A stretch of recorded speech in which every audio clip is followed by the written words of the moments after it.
Crazy. Let's see. Yo, so in Stranger Things at the end, they bring in they talk about how what's her face made it to like Scandinavia or Sweden or wherever she is. You think she's alive? Do you believe? Dude, I don't care. Like she's everything became so stupid how everything happened. Like they brought up this villain to be like this ultimate villain, and like random fools are able to withstand him for like 10 minutes straight, and then like everything just happened so conveniently, At the end. and then like it was just such a disappointing end. Yeah. Like I thought it Yeah. was dumb where people were comparing it to Game of Thrones. Like Game of Thrones, Stranger Things can't hold a candle to Game of Thrones and the catastrophe and the greatness of Game of Thrones, the first 4 seasons. Church. Yeah. But I get that. Oh yeah, it's a wild ending, dude. It's wild. yeah, It's fucking crazy. but Stranger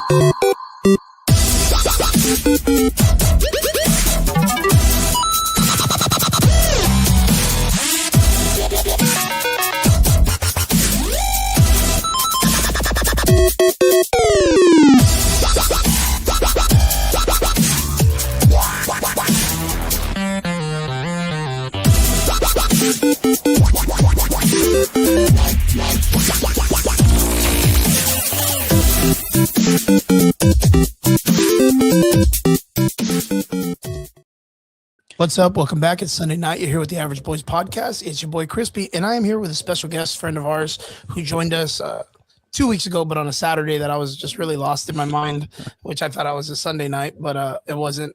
Relic, the last Relic. He is a friend of the Answers podcast and a friend of Derpies and ex Lego business guy. Yeah. Yeah, I used to have a Lego. Lego store. Yeah. What do they call people who do like the Lego like building, and is there like a special name like a Lego entrepreneur or Well, what like wait, actually building their yeah, own creations? So there's AFOL, which is like adult fan of Lego, and then there's just mock builders okay, who like just build their own grand, great stuff, and maybe they'll take it to an expo or they just do it at home. that's dope. You Like there's know. a dude, I've been so surprised on how many people are out there that are really into Legos. Oh, dude, I had a client. I haven't seen him for years, even with the store. Like I saw him like the first, like I guess the second to last year of me owning the store. Mhm. He uh he bought a second home that was like 5,000 square feet just for him and his kids to have Lego because his wife didn't want Lego at the house. So he literally just bought a Whoa. second house that was a Just massive house what the just for fuck? him and the kids to go and build Lego all day. So Jesus every room, Christ. the bathroom, kitchen, all of it was Lego. Just Legos all over the place. Just Lego, man. What God, it's so fucking weird. Like what Yeah. is it about Legos that it gets to do that? What's up? What's up, Gene? How you doing, Gene Pierre? What's up, my man? What do you mean? Like, what is it about the product itself that makes people addicted, makes people Yeah, like what is it about the idea of like because you buy a Lego set. I mean, I Yeah. get it, it's a toy. You can kind of click it together if you're like young kids and stuff like that. But like let's say, I don't know, I'm just gonna shoot one in the dark. You and I were Star Wars guys, like Mhm. Slave One from the Mandalorian, right? Yeah. Like they sell the Slave One and they're like, all right, here are all the specific pieces. I guess would it be like a puzzle?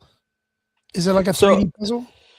so kind of yeah, like a puzzle, but like what really Lego has done like so many psychological studies on, they have the most extensive study of the differences between boys and girls and why they like certain elements or products or whatever, Mhm. and their differences. They've done studies on why people actually gravitate towards Lego. And the main thing is we are all designed to True that. create something. It doesn't matter. Like men are more inclined to create a thing. Women are more inclined to create something to help people, Hmm. It's a good call. or be a part of people, helping them out. So when it comes to Lego, it's more so you're not only building something that's already has a structure to it, so you feel that sense of accomplishment, and there's a high levels of dopamine that you're Like receiving. the reward, But right? The reward. yeah, and then after you start doing this 3D puzzle that did take a long time. There's a slight amount of pain to it when you're pressing Lego pieces. There's a lot of elements, so then it's like triggering so many things within your body that you eventually start thinking, oh, this is really cool, but I think I can make, like the slave one, I think I can make the cannons better. I think I can make the engines a little more realistic to the shots of Cloud City on Empire, stuff Mhm. like that. And so then you start actually messing with it, and then you usually believe, whether it is or it isn't true, you usually believe you enhance that set. So then you move on to creating and designing your own things, and actually, like jujitsu, where you problem solve at jujitsu, you Mhm. start problem solving outside. Yep. You know, Good stuff. Good stuff. so Good stuff. so that's what like the psychology of Lego and why Nice. people stick with it. Yeah, it's so crazy, man. And again, I'm a comic book dude. Like, and I know you're into comic books also. And I mean, Mhm. it wasn't too long ago that we got what was it? Was it fucking the first Spider-Man movie? Tom Holland fucking gets the big ass. Him and Ned are gonna Yeah, the build that Death whole Star. this Death Star. Yeah, yeah. Yeah, yeah, fucking that's crazy as shit to me, man. I mean, I don't think I have the patience for Legos, but I do love the art of it, right? Like being able to kind of like Minecraft block Yeah. or make it look fucking real dope and shit. And Yeah, then you like you think you don't, but as soon as you start off with like, oh, I'll do a tiny Lego, and then you're fucking it then you're going expands, man. crazy, dude. Then you're building like Yeah, the yeah. fucking you're building all the fucking castle from Lord of the Rings. You know what I mean? You're building all Oh that fucking yeah. yeah. You're I building all the have the crazy window shit. upstairs that I need to build still. So Relic, welcome to the show. This is your second time on the show. I appreciate you, dude, for coming in, spending some Yeah. time with us. Um, our show mainly kind of surrounds itself around nerd culture. We talk a lot about, of course, the Marvel movies, DC movies, Mhm. comic books in general. I mean, you look to be like with the stuff in the background, you look to be pretty knowledgeable yourself on the Little nerd bit. culture itself, right? Um, tell us a little bit about yourself, my man. Like tell us what makes you tick. What's your poison? Like, what's your banner? Like, are you a Star Wars guy? You're a DC fan? You're a Marvel guy? You're a fucking Game of Thrones guy? You're a fucking Witcher guy? What are you, bro? Dude, I would say overall I'm more of a Tolkien fan. Lord of the Oh, Rings, Lord of the Rings. Oh shit. like if you see this chair right here, Yeah. Lord of the Oh Rings shit. chair, Hey, that's dope, dude. or Yeah. is that Look, literally, I my could reach across right here, and I got my yeah. fucking my Dude, ring of power. Yeah. Look. my wedding ring is the Ring of Power. Is it really? That's Yeah, fucking yeah, dope, dude. and my wife's. The One Ring, baby. The One Ring to Yeah, rule them all. hell That's yeah. so dope, man. That's so dope. But I grew up with Star Wars. My so Akira. my dad took me to the movies when I was a kid, Mhm. and especially when we got here to the U.S. So, but my dad always actually talked about comics because he wasn't part of the comic book culture, but he showed me the Adam West series. Mhm. He would tell me about like Superman, and then I remember like going to watch Man of Steel, and his number one complaint was, "Where's the S on the hair? Like, why doesn't Henry Oh, Cavill have that the S?" Yeah, fucking yeah. yeah. It's like, what the freak That's is a cool going on? call. Like, That's a cool call. and then he would show me like, it's like, what's crazy? Like, Namor was the first Marvel hero, and they never made a movie about him. And then when they did Black Panther 2, my dad's like, that's not Namor. And he's not even invested like that. Yeah. And Oh, that's so true. so Star Wars was like my number one thing, because especially when we came here, I was around 5 years old, going to school, and there was like some, you could say bullying. It's more like just kids being kids, Yeah. especially to somebody who like I can't understand what's going on. So there's like an elevated, you know, feeling of loss there. Yep. And so I would come home and I'd get to, have something related to Star Wars around, and I'd watch Return of the Jedi like on repeat. And so then I became like a really, really big fan of Star Wars. And then became because of Disney, I not so Oh much of a man, fan. it broke your heart. Oh, dude. Shattered it to pieces and pissed on my heart, dude. Like that's They like one thing about like the MCU doing damage to the MCU is like, okay, the comics have done damage to other comics in the past, and True. they're always revamping the universe, especially in DC. It's always like, oh, now we're Crisis doing after another universe crisis after now. Yeah, crisis. yeah, Yeah. and it's like, okay. So then you kind of get used to it, and you're like, but you could kind of piece it together still, where it's like this storyline is not connected to this, but you could kind of have it like your head canon piece it together, Mhm. and where like most comic book fans agree that like, oh yeah, this is when this happens, and then we're gonna take from this comic iteration, even though this whole comic is garbage, but this little storyline was kind of nice. We'll put it in there, you know. So there's like, this is what Batman is, this is what Superman is, all that. And True that. so True that. yeah, like I grew up just like, it was like my comfort. Like Lego was, my dad worked like 4 jobs at once for the be like at least the first 5 6 years of my life. And so Sundays were the days where we would build, because Lego's also expensive in Brazil even today. Sure. But he had a friend that like loved Playmobil, and then he'd get some Legos every now and then. And then, you know, having me, like I was always the more creative one, where like I wanted to do things with my hands. Okay. So like whenever he was like you know, like building the basement, I was the one that would go and help, because also I was living in his office for 2 years Hmm. and I didn't have a bedroom. And so we're like building it together, and all his like carpentry work and all that stuff. I always wanted to do stuff with my hands. So that's why I liked Lego. And then just like writing, I started learning, obviously I learned English. I learned Spanish first, and then I learned English. Um and then I started writing, and I just loved writing stories. And Oh, very good. I don't consider myself a writer, never had anything published or anything like that, but I love the structure, and how like movies that are actually good, they don't treat you like an idiot, True. you know? Like True. if you watch like The Prestige or V for Vendetta, they're Hmm. like movies that make you think. And those True. those types of movies really kind of push you like towards, you know, like actually caring about things, and in the nerd sphere, I guess. Hmm. Actually caring about it, and the way like having respect to the audience, and also what came before and stuff like that. And what do So, you yeah. and based on that, like just talking about this, like recently it came out that I want to say like maybe 4 months ago Hmm. that they were talking about revamping V for Vendetta and turning it into like a series. I don't know if it was Netflix or Prime or whatever, but someone was Like, talking about picking it up and turning it into a show. Do you think that's a good idea for them to do? well, you know, like V for Vendetta is a DC comic, right?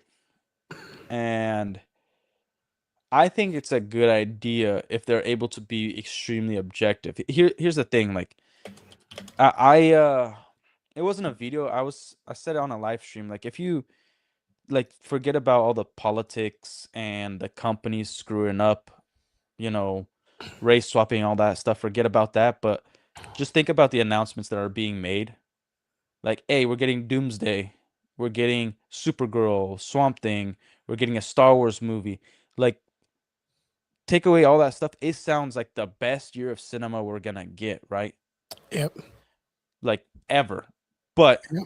what's happening? Like we know, like the puppet master, we know that these companies care about their agendas, they care about, you know, pushing some sort of message, pushing some ideology that has nothing to do with the source material, and they're just using that source, like the I would say Popularity, maybe like popularity yeah, to of those IPs. fund their stuff. Yeah. So I don't want to always be negative, but these whichever company picks it, like it, I really have to kind of take a look. Like if it's gonna be Netflix, you know, they're, I would say 60-40. Every now and then they do a good adaptation. Like from, as far as I know, like One Piece. A lot people love the One Piece live action, but like your poster Attack on Titan, it sucks so bad they had to take it off Netflix.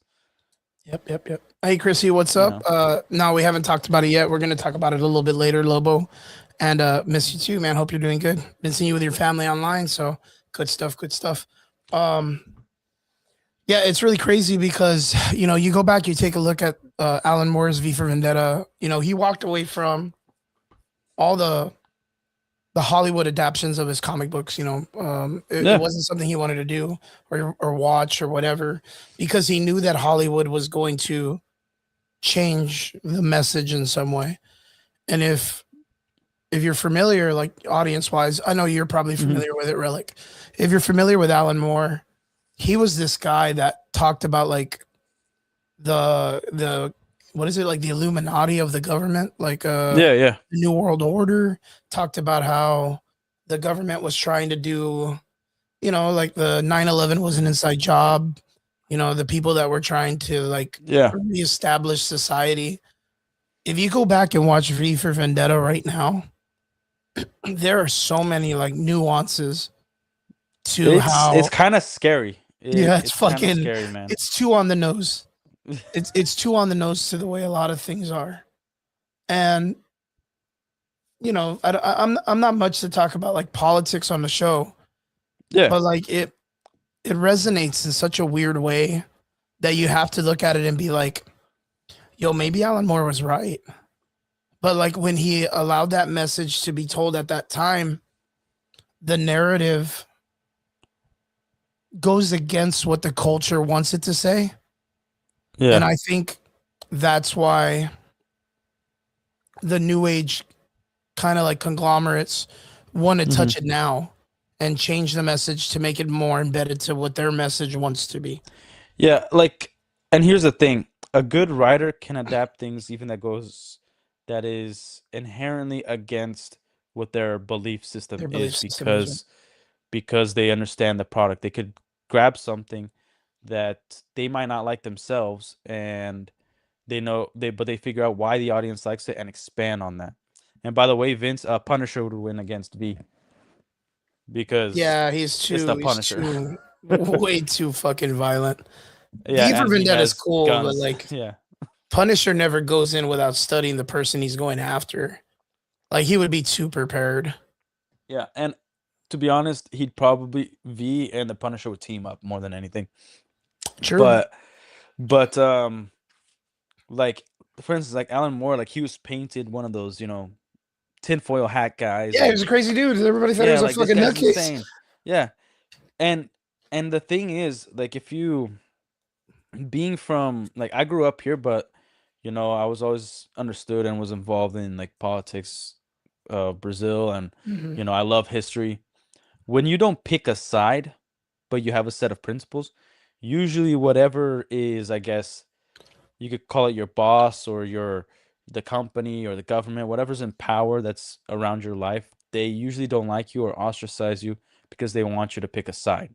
Yeah. Like if you look at just a movie V for Vendetta, they talk about right wing and left wing, right? Where like Mhm. at the time, but they say it, but they talk about the principles that are being lived by. It's not right wing, it's radicalists to believe that there shouldn't be any tolerance. It's like these things inherently do this. And the whole point was that like no, there's a basis that those things gravitate towards those terrible ends. Mhm. But it doesn't mean that you have to destroy everything just because like it has more of an inclining here and there, blah blah blah blah.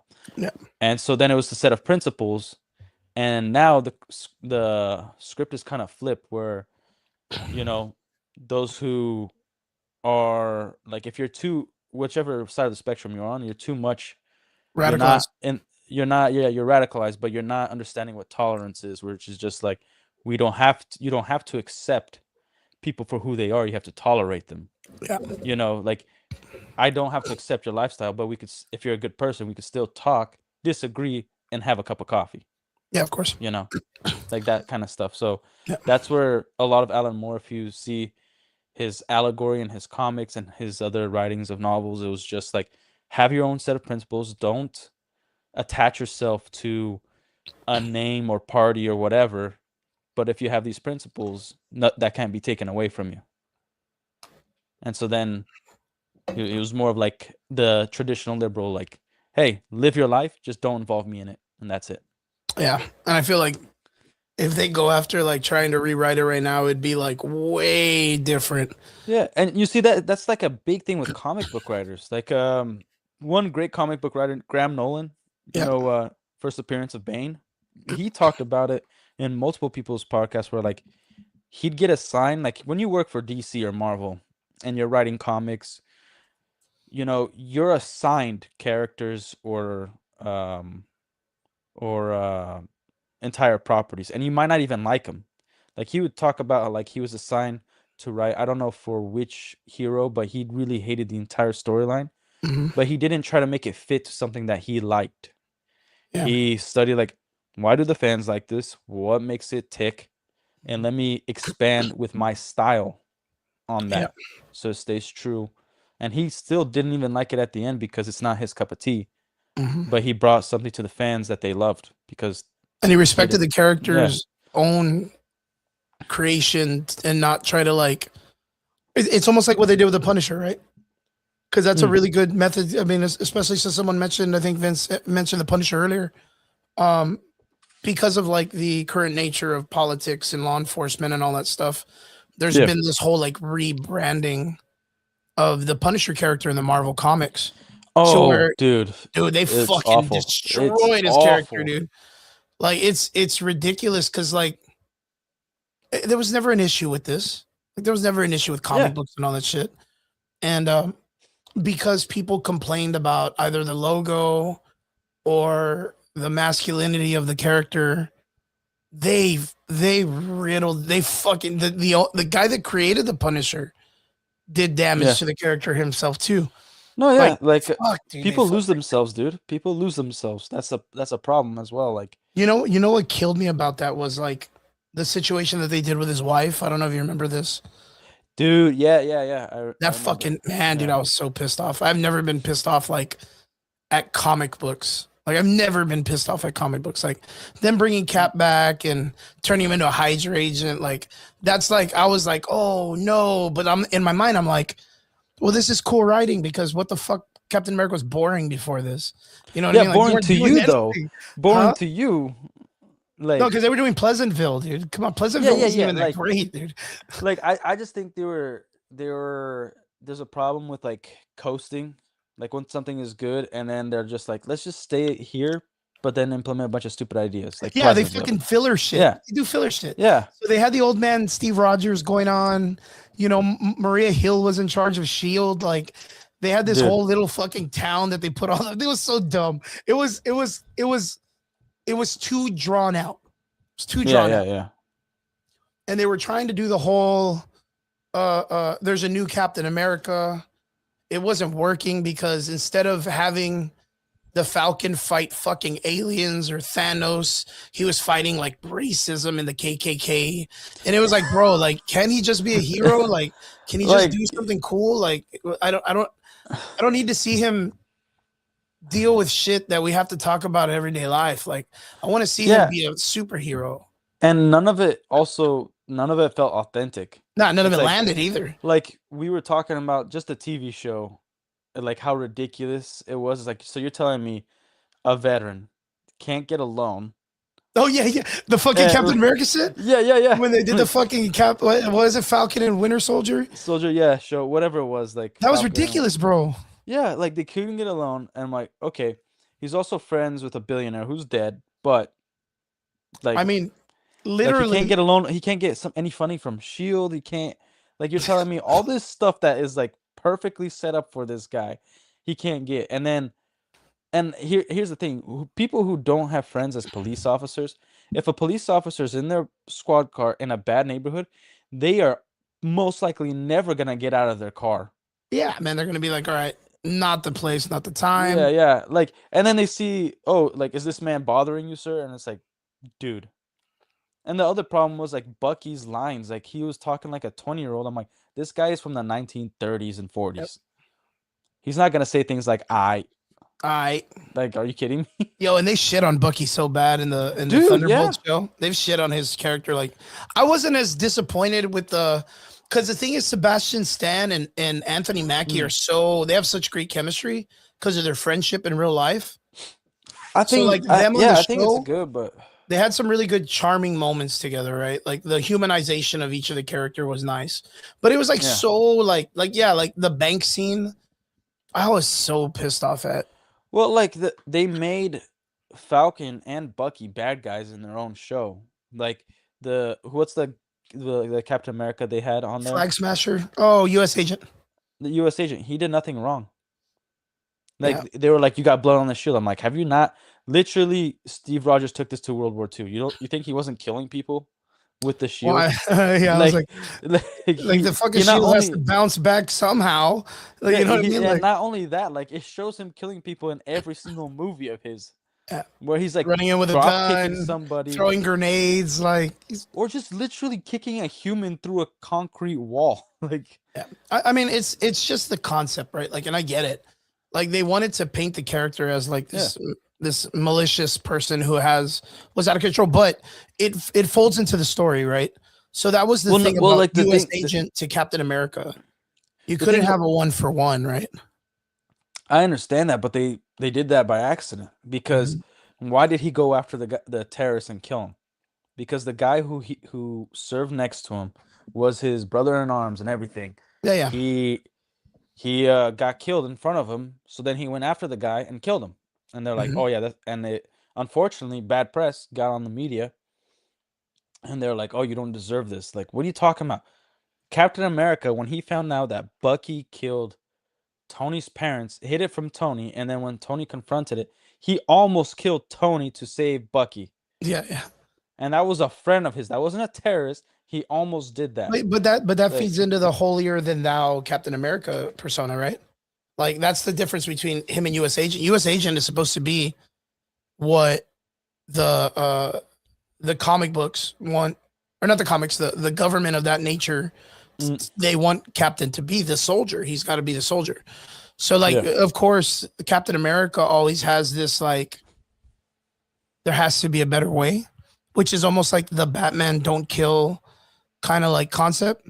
Of course, like hmm Batman going through the city with a fucking 30 cal machine gun on the top of his car, blowing up vehicles and killing dudes. Like he's killed dozens of fucking people, like Yeah. hundreds. You know what I mean? Like, but we just don't look at them because they're NPCs. They're like the forgettable characters. They're just in the background, right? You see, like, I would agree with you, but the problem is, like, he almost killed a friend, and this guy literally killed a terrorist. Mhm. So I think Steve Rogers, if it was a terrorist instead of Iron Man, he would have killed him. And they do end up making Steve Rogers one of the biggest douchebags in the entire DC or MCU MCU, history. yeah, And an Endgame where like they literally told you to not mess with freaking history and he still and did, yeah. timelines because When you're he had gonna a screw that baby, up. Yeah, you went and had a baby with this chick, so you stole some other guy's life who was supposed to marry Peggy, and you already moved on. You also left your friend in present day who is also from that time, and then you didn't prevent any of the other things like I don't know, freaking 9/11. yeah, Like just you just regular decided things, right? like Well, we don't know like we don't know what kind of stuff happens in that world, right? But the concept is even this like he in his universe made out with the niece of Peggy Carter, went back in time and had a baby with her. So like would that not be like some Alabama shit? Like we just talked about this yeah. like 2 shows ago with my friend Triggs, and I was like, is that not something they really thought about? Like he made Well, out with obviously they Peggy and don't that think. chick. They don't think, dude. Yeah. Like a shout out to Vince pointing out that it's a better story for Bucky to get the shield because that would have made more sense. Like his redemption arc, Well, even in that the was MCU, made historically more in comic sense. books. Yeah. That's the way it's supposed to happen. Well, like in comic books, they did give it to Bucky first. Falcon, but it sucked so bad that they eventually gave it to Bucky. And the fans of Captain America were like, actually, it's kind of working. It was one of those things that like we don't want the mantle passed Steve Rogers Captain America, but it actually kind of worked with Bucky. But Bucky got it You first, know, didn't he? When he turned into like the black armed Captain America. I thought he got it right, first. right after the Civil War. No, this is before that. Because he had the black costume with the shield on his chest. Yeah, but like the official one where like Captain America actually died. Oh yeah, yeah. And then You they know, like Falcon got it, and then but Bucky got it. there was a comic book I want to say, let me see. Watch It was more Bucky, like he borrowed it for a minute because Captain America came back. Captain America. I want to say that this was before Falcon, right? But I just want to address. Can I address Yeah. a Go comment ahead. from chat? So, Chrissy, you said we are the old generation. They are just Mhm. giving the newer generation what they want to stay what they want to stay in business. That goes for everything: commercials, TV shows, movies, etc. I would say that's completely wrong because they're losing money.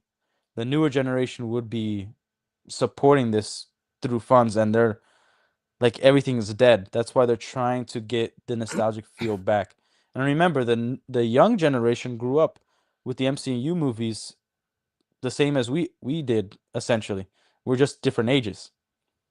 And like I think like for instance, I got kids. There's no way in hell they're gonna watch the new James Gunn Superman. You know, they're watching Christopher Reeve and then maybe Man of Steel for fun, but that's not really a fun movie. It's a garbage movie. And they're gonna watch the animated series. I'm not gonna show them the new Superman like cartoons that they're pumping out, which are really weird. They cuss and stuff like that.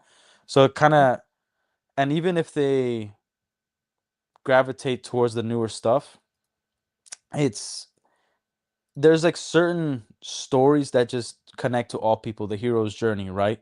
Because everybody, no matter what kind of struggle it is, we all go through struggle.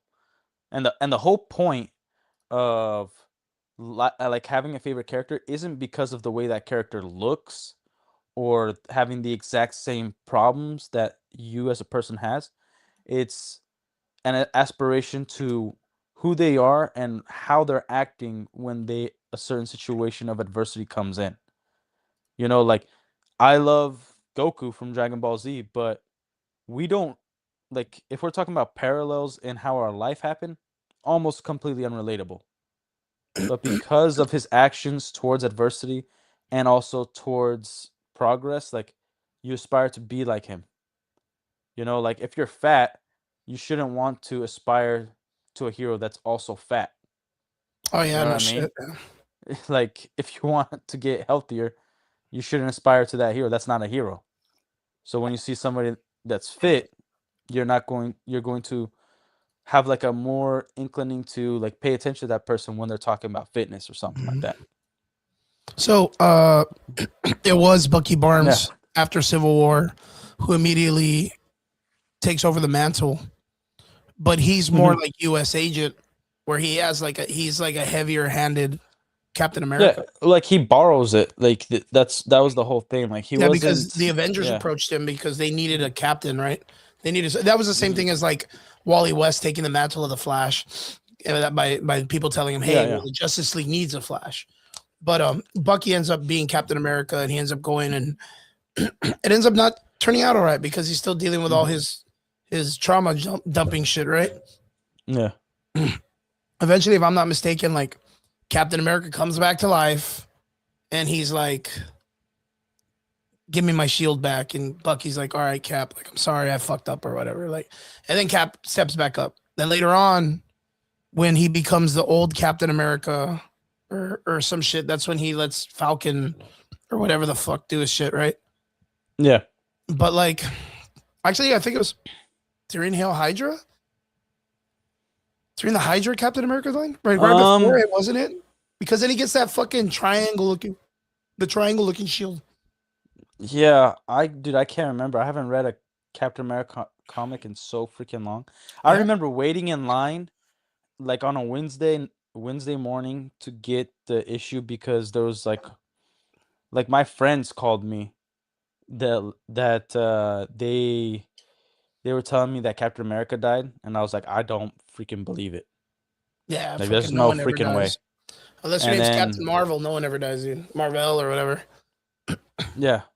Well, Yeah, then they nope. did kill him, Captain Marvel, Yeah, like, no, and yeah, then he's made fucking him into a dead. chicken. He's dead, Yeah, dead. he's Like, dead. that He's dead, motherfucker dead. never came back for nothing, bro.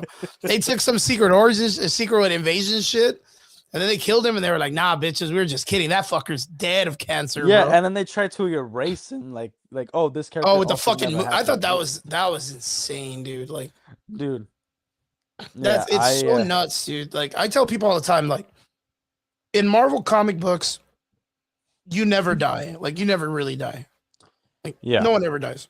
I mean, fucking movies are doing the same shit right now. We're about to get fucking RDJ back for no good fucking reason, right? Yeah, because he's the face of their MCU. Like here's the problem.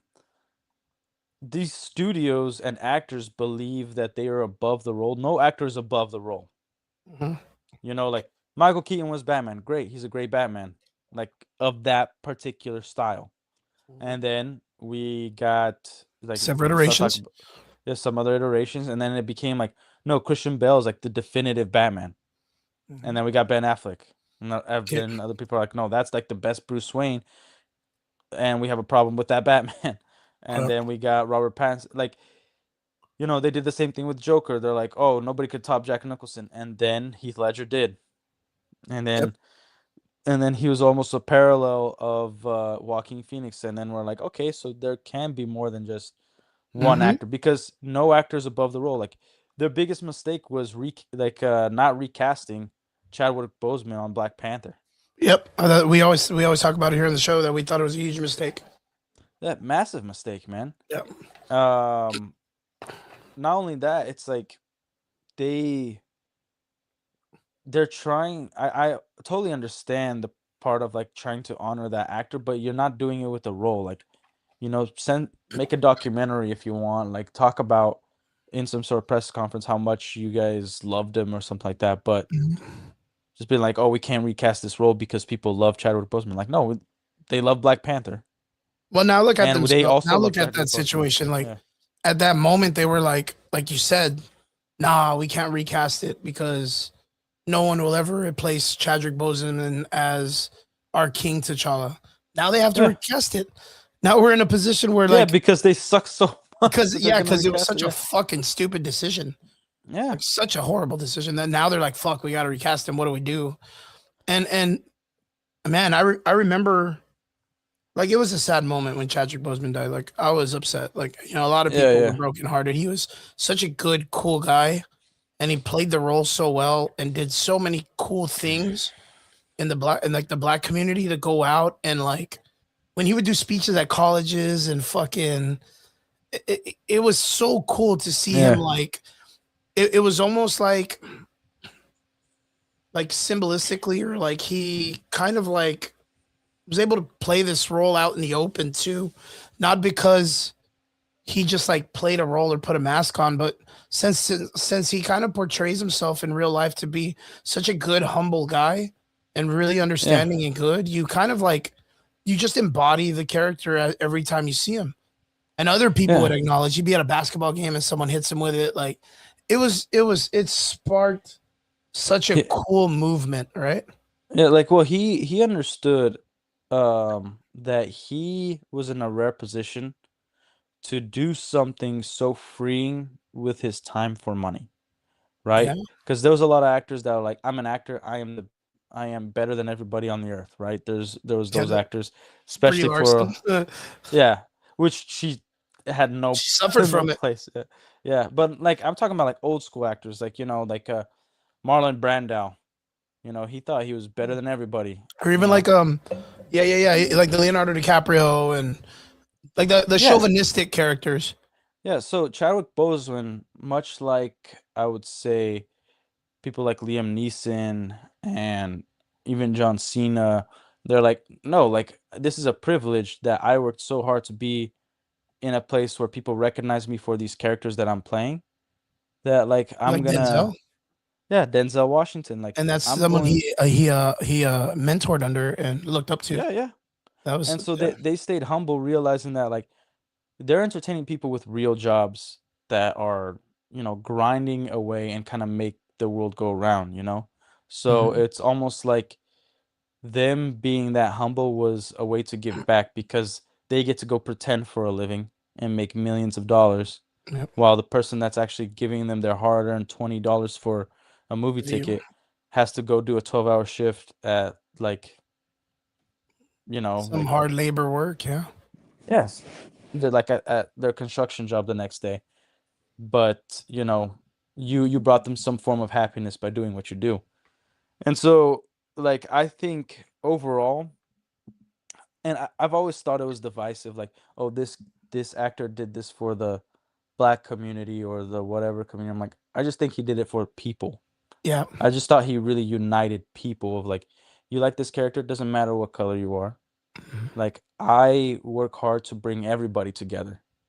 And I think Disney and other organizations kind of psyop that by always labeling like, oh, he did so much for the black community. It's like, no, he just did it for every community. For everybody. And For that's the what made him comic community. Yeah, dude, like, and he was one of the people that like talked about bringing Wesley Snipes, because Wesley Snipes was originally supposed to be Black Panther. Wesley Snipes was pushing to be Black Panther like before the MCU ever was a thing. Yeah. And But he's Blade. yeah, the one and only Blade. The one and only. No one else. Yeah. Like the man, like and I remember I loved Civil War for Black Panther, and I really hated the Black Panther movie.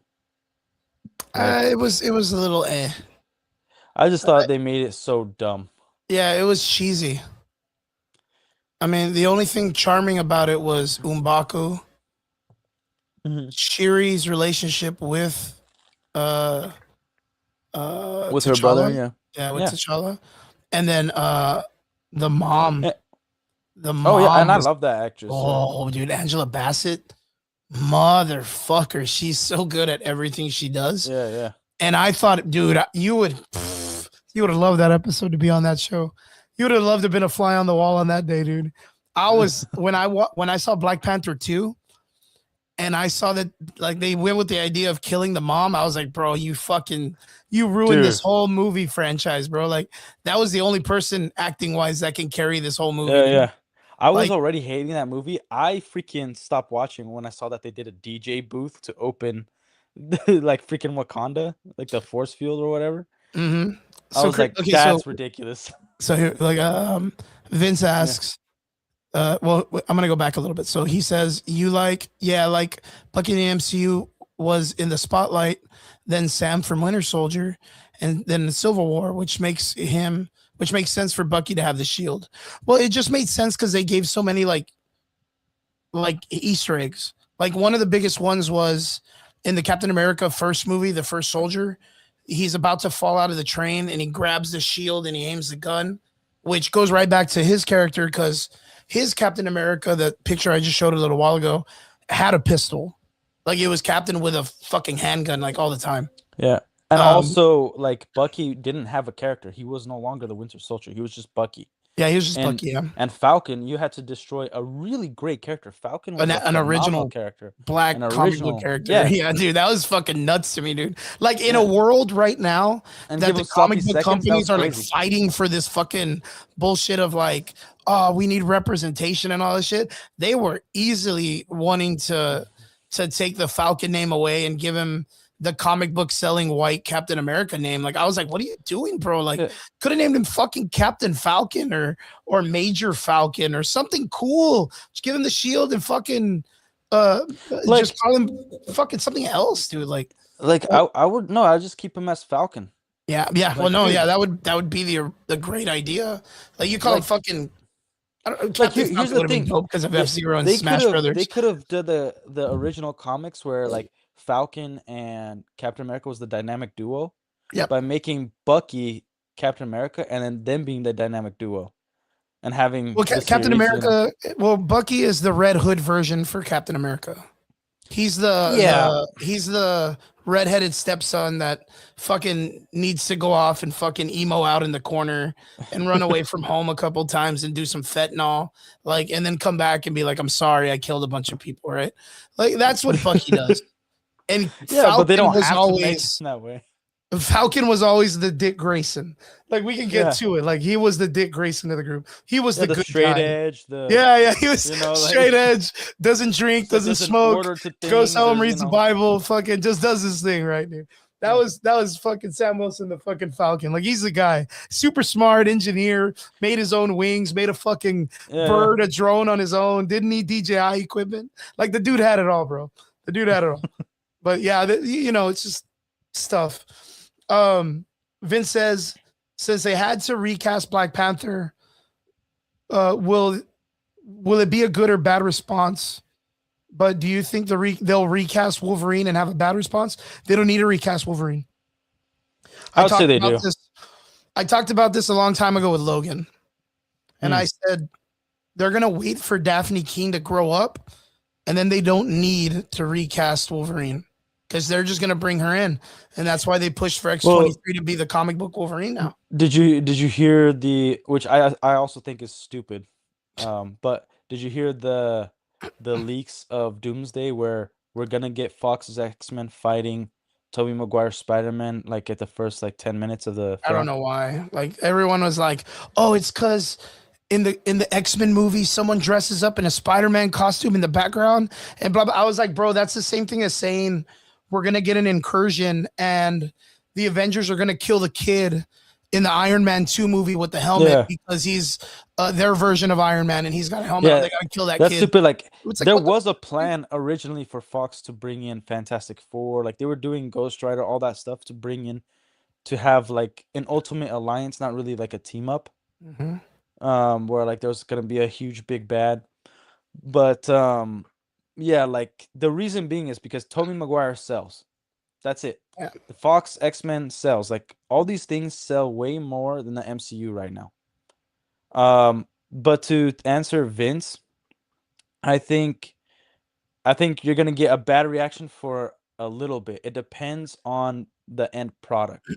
When Black Panther comes out and the guy does a good job and there's a good script and pays respect to, I guess you could say, the actor Chadwick Boseman, but at least pays respect to what the fans loved from Civil War, Black Panther, and what we got, then it's that backlash is gonna go away.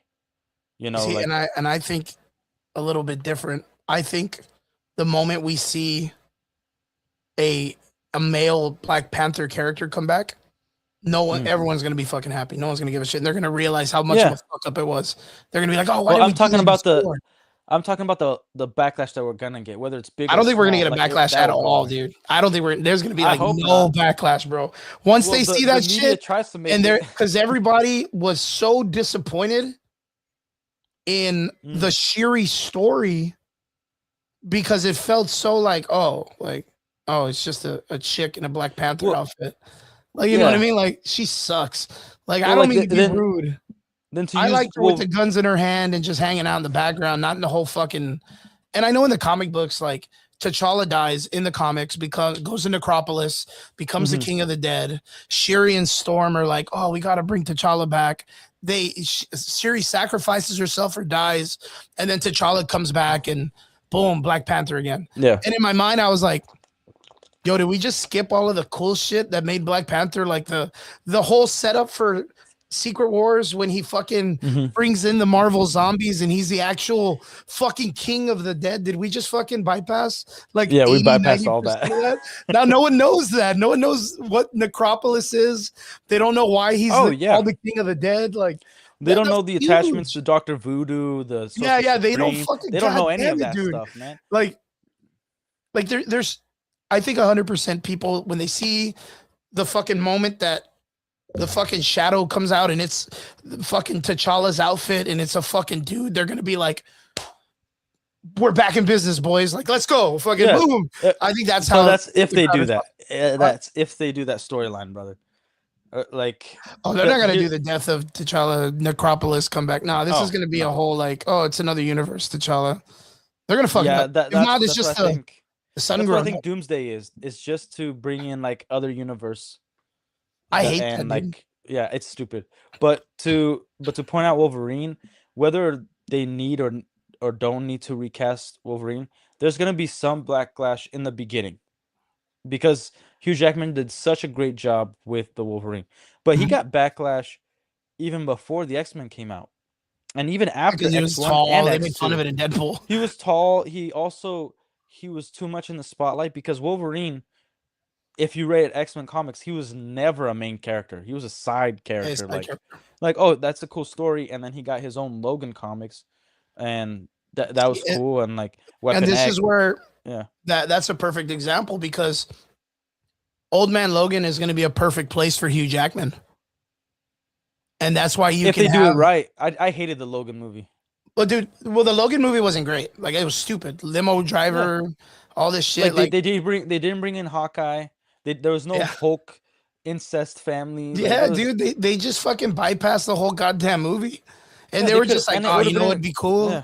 If you had like a buddy cop movie with Charles Xavier and Wolverine, the guy with the claws on his hand has to babysit this dude that can break everyone's brain at an Omega level fucking way. And I thought the press was so funny when they were like, oh yeah, Hugh Jackman, he's old to play Wolverine, and literally in the movie they show him as a younger version of Wolverine as a clone, and then next to the old, I'm like, oh, so he still got it. What are you guys talking about? A lot of people, I get it, where they're like, oh, it's because it had a lot of like the goofy Fox Wolverine shit, right? Yeah, like him fucking killing the Phoenix. Like, him running through the forest with a muscle shirt on, stabbing random dudes and being Wolverine. Like, it's just all silly shit with Wolverine movies. Like, there's no definitive, like, there was the fucking Japan Samurai Wolverine movie. The right? Wolverine 2. Yeah, there was that one, which I kind of feel was a little bit better. The Silver Samurai was fucking retarded. Like, it was stupid. And him cutting his fucking claws off and making the bone. I thought that was stupid as shit too. Like, how did the bone? Well, how did the bone get through the resolving metal? Like, how did it come out if there was like an inch of adamantium left? Oh, like, so the way they designed it was like the adamantium was infused in the bone, but not the bone marrow. So like the middle of the bone marrow, that's how it injected in. Yeah, so but then they would have come out really, really thin. Yeah, I agree. And they would have looked like rebar more than blades. Like, they look like blades. They're like, they even come out with a little pinza at the end, like the little spike. Yeah. And I'm like, wait, why does it have a spike, bro? It's just, it got cut. Like, even the fucking blades are flat. Like, it come out as just flat. He would have like stabbed the guy and he had like 3 points in his head, like 3 circles, like marks. Yeah. Yeah, it would have fucking stabbed him. Like, but it had to get to the whole, like, well, he doesn't have his, how do we get to the bone claws? How do we get to the bone? I'm like, God damn it, dude. Like, please, bro. Like, yeah, there's so many. Quite a bit. I think, because again, Old Man Logan plays a pretty big, not big, but kind of a good explanatory story in Secret Wars. Like, Old Man Logan is there, jumping over walls. He's the first one that runs into like She-Hulk and the zombies. He's the one that runs into the first Storm Thor. Like, he's the one that goes into the Armor Wars. Like, he gets thrown all over them. Like, it's just him getting thrown over walls and surviving, and then him going on goofy Scooby-Doo adventures, right? That's what they use fucking Wolverine for. That's what he's been fucking knocked down to. And then he eventually lands in, like, the arms of, like, a 16-year-old Jean Grey. And then he's like, oh, Jean, is that you? And I'm like, bro, stop. You're 900 years old. She's barely 16. Like, please get away from this fucking story. Like, hey, at least they're not adapting the new comic where like Cyclops and Wolverine decide to stop fighting over Jean Grey and decide to bone each other. Yeah, sure. Like, that's literally like a new comic where like they're just effing each other now instead of Jean Grey. These guys are just boning. Like, it's just dudes on dude crime. Like, oh man, dude. X-Men on X-Men crime is so sad. Fucking shit. Yeah, so if they use Old Man Logan, they'll just bump up Daphne Keane, and then everyone, all the weird hipster comic book readers are gonna be like, oh my god, we're gonna get Daphne Keane in the fucking classic Wolverine outfit. I'm like, bitch, it's not classic for her. It's not her fucking, it's not her. Like, that's Wolverine shit. Like, I get it. You want to just see it as a girl. You want to you want to make her look hot. It's fan art. It's pretty much what it is. It's like Gwenpool. Gwenpool's a fucking stupid character. She just happens to live outside the comic books, knows everything, and is so cool or whatever the fuck. There has to be a version of every freaking hero. It's so annoying. If they recast Wolverine, what would be a fan cast? Danzig, bro. Yeah, the like the metal major singer. Dan cast was Henry Cavill, the Cavalrine. You thought That was dude? I'm for fucking Daniel Radcliffe, bro. Like, bring Harry Potter. Fuck him, dude. nah, Fuck him. What's he doing? dude. Like getting jerked off on horseback, like naked. Like, come on, bro. Like, take him away from all the nonsense he's doing. He did the movie with the two guns in his hands. Like, Yeah, fucking stop this guy, dude. Like, he no, went back to just doing college level films.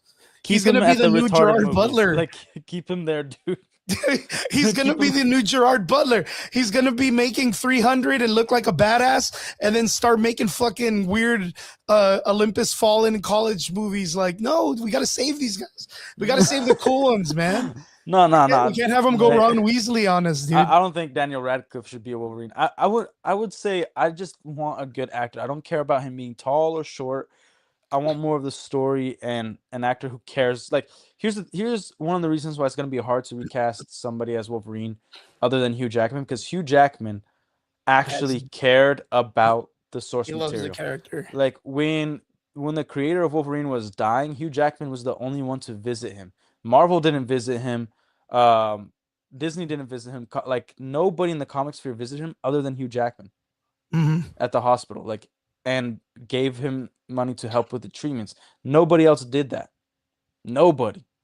And that's freaking sad, man. Because he was still like turning over a profit for Marvel Comics at the time with his old stories and some of his new stuff. But like when there is an actor that truly appreciates the source material, that's what's hard to cast, because it's like, okay, is somebody just gonna play Wolverine for $1 and they're like, I'm sick of playing Wolverine because I don't want to be known as Wolverine. Like, dude, that's a privilege to be known as your whole life as the Wolverine. Yeah, that's why Batman. I fucking Like, there's a moment in my life that I would have kicked the shit out of Chris Evans, dude. Like, there was a moment, because when he stepped away and was like, yeah, I think I'm done doing this character. I want to do my own thing. Like, I don't want to just be known as this character. I was like, yeah, and then his entire career plummeted. Fuck, I was like, dude, I would beat the fuck out of you, bro. Dude, like, yeah, it's like, can you imagine any person well, I don't know how old you are. I'm 44. You're like 20 something, 30? 30. Okay. I don't know if you feel this way, but like the iconic emblem of like Superman and Captain America, right? Mm-hmm. The opportunity for someone to approach you and be like, hey, you're gonna be this character because I think you embody this character in a large scale format that everyone in the world is gonna see. Like, I'm choosing you. Like, you're gonna be this. So there's a high possibility that after this, people will always approach you and be like, Captain America, like, or Superman. Yeah. Hey, for God damn it, dude! Like, the opportunity for them to approach you. No, I agree. Who It's would a be like, privilege. I would be okay with my whole life. Like, look, my biggest dream. I have 3 kids. My biggest dream was to be a father, and I completed that dream. Right. Nice. It was like my entire ambition. Now I have to make money to be a good father. You know? Yeah. Gotta put them to school and all that. But if I can make kids get out of reality and realize that there's hope and magic in the world for my entire life, and possibly even after that, dude, Please give me that sign job me and up. I'll do that job. Like, we already do garbage, crappy jobs we hate forever. And you're telling me you don't want to be this symbol of hope. And I get it as like an actor's perspective. Like, Brendan Fraser could have played Superman, and he's like, I didn't want to be known as Superman. I didn't feel like I was that guy. Totally understood. Christopher Reeve even felt that way after Superman 2. He didn't want to come back for 3 and 4. And he wanted to play more roles. But then Christopher Reeve, the difference with him, he kind of started like realizing that his face is attached to it, even after him being in a wheelchair. Yep. That he really embraced it. And he's like, yeah, I'm not perfect like the Superman character, but I will do. My heart is the same as his, where he wants to be good. He wants to help. Start to people. realize that character is way bigger than you and everything you thought you were. Yeah. And I respected Chris Evans in an interview a long time ago before Captain America 1, and he said that he was scared of the role. because Yeah. he said that he was scared of it because he didn't know if he was gonna do it justice enough. Mm-hmm. Like he was scared that he was gonna mess up. But like to hear Oh, him later on be like, "Oh, I want to step away. Like I don't want to just be a one trick pony and be known as this." And I was like, "Bro, it's nobody looks at you like, oh, bro, you're only doing Captain America like the best way he's ever been. Oh man, dude, that's all you can do as an actor. Like it's so that's like Robert Downey Jr. Like that's why I like Robert Downey Jr. because he does so much with the Iron Man character out of costume, and he loves mm. what he does with that character. Yeah. Like I like in terms of a person. Obviously, I don't know these guys. I don't like what Chris Evans says on the media with all his political rants, just like Mark Yeah, that's like Ruffalo. 80% of these The dudes. those guys are psychos, and I'm pretty sure Robert Downey Jr. agrees with them, but he keeps to himself. I just think I think they did something. They feel like they did something so big that that was their chapter. That was the end. Like Yeah. Endgame sucked. It's a garbage movie. Like let's just be honest. It's the freaking one of the worst superhero movie team ups ever to exist. Well, actually, Um, wait. It did, but what a chance to fulfill 10 years of a continuated movie and story that just kept going on and on and on and building and building and building for it to culminate to that many actors and that many people it's an achievement. congregated. Yeah, yeah, as a cinematic event, like Yeah, holy shit. yeah. But like yeah, like It's incredible. But the thing is, they didn't land the plane. Like the entire story is ridiculous. They made Robert Downey Jr. go back to being a douchebag like he was in the first movie. He also is the reason we don't have Black Widow because he refused to keep banging his wife to have the kid at the right time and just like which no, now we're gave bringing us back Captain America with a baby. yeah, yeah. Yeah, And now which we're now gave bringing us back yeah, which is dude, weird as fuck. it's all really dumb and I think that movie's been broken down to hell and back, but it's like he believes that like oh he doesn't want to come back as Iron Man, but here's the thing: they're not listening to the fans; they're listening to the media that claim to be fans, right? So like me and you, I don't doubt studio heads have heard conversations like me and you talking about like this is real comics and this is trash. Yep. They're trying to make course corrections. It's obvious they're trying to make course corrections, but they're still trying to have everything. They're trying to keep their politics and everything together. So Chrissy said like in one of her comments like do you think these studio heads talk about comics Yeah, the way yeah, I we thought are that was a talking good about? question. Yeah, they probably did in the past. Like Kevin Feige was a part of Sam Raimi's Spider-Man. Yep. Kevin Feige has producer credit on 1, 2, and 3. Like these conversations used to happen. But studio heads getting involved, and some people that used to be comic book fans, kind of like the Punisher creator, they either sell out or they become so corporatized that that no longer is a part of them anymore. Yeah, that's a good So point. they're having conversations like, what's gonna sell, what's gonna bring people butts and seats, what's gonna do this, and the thing is, they're trying to do all these focus groups, all these ways of cheating the system instead of just focusing on the story and putting that story out there. Well, look at what No they did with agenda, no, She-Hulk. yeah, You know, they tried to make yeah, fun of it in dude, She-Hulk with the writers' room bullshit. Like yeah, that was and the writers' room was in charge of of that creating the joke. movie or the show or whatever it No, was. no, Like the writers' I rooms thought that was was in charge of ridiculous, those man. jokes too. Like Yeah, they weren't letting the directors do anything. because like that was how many episodes was it? It was like 8 episodes, and the entire Yeah, show like sucked. Like the entire show, like from beginning to end, was fucking trash. I think the only thing that was cool was the 15-second fight scene with Daredevil and her in the parking garage without words. yeah, Like like that was it. Like that was I was telling a friend of mine like, man, they casted such an ugly She-Hulk actress that the only person that would do her is a blind guy that wants to stick oh around. my god, that's hard. That's what is it? Tatiana something. I forgot her name. But dude, Insufferable. I was telling a friend, I was telling Brian when we were talking about it. Like they fucking shit all over Titania. Like Dude, yeah, what Titania the as a freak was that? character is so cool, even though she's like a fucking B team character in like Spider-Man and everybody's shit. Like she's just a reusable villain when someone needs to Dude, fucking rob a Stripes or a Circle K or the whatever. 8 hours of She-Hulk was just like a really Fuck, dude. crappy hip-hop music video on MTV. That's what Yeah, the dude, it entire was so show was. bad. But like, um, yeah, man. And here's also the thing, like Robert Downey Jr., I'm okay with the recast of Iron Man. Like, They I have don't to. we don't have to erase or start over or just bring an actor from Infinity War and then do more movies. No, we could have a different like TV show, live action TV show of Iron Man. That's fine. You know, Yeah, like I mean, we that's could fine.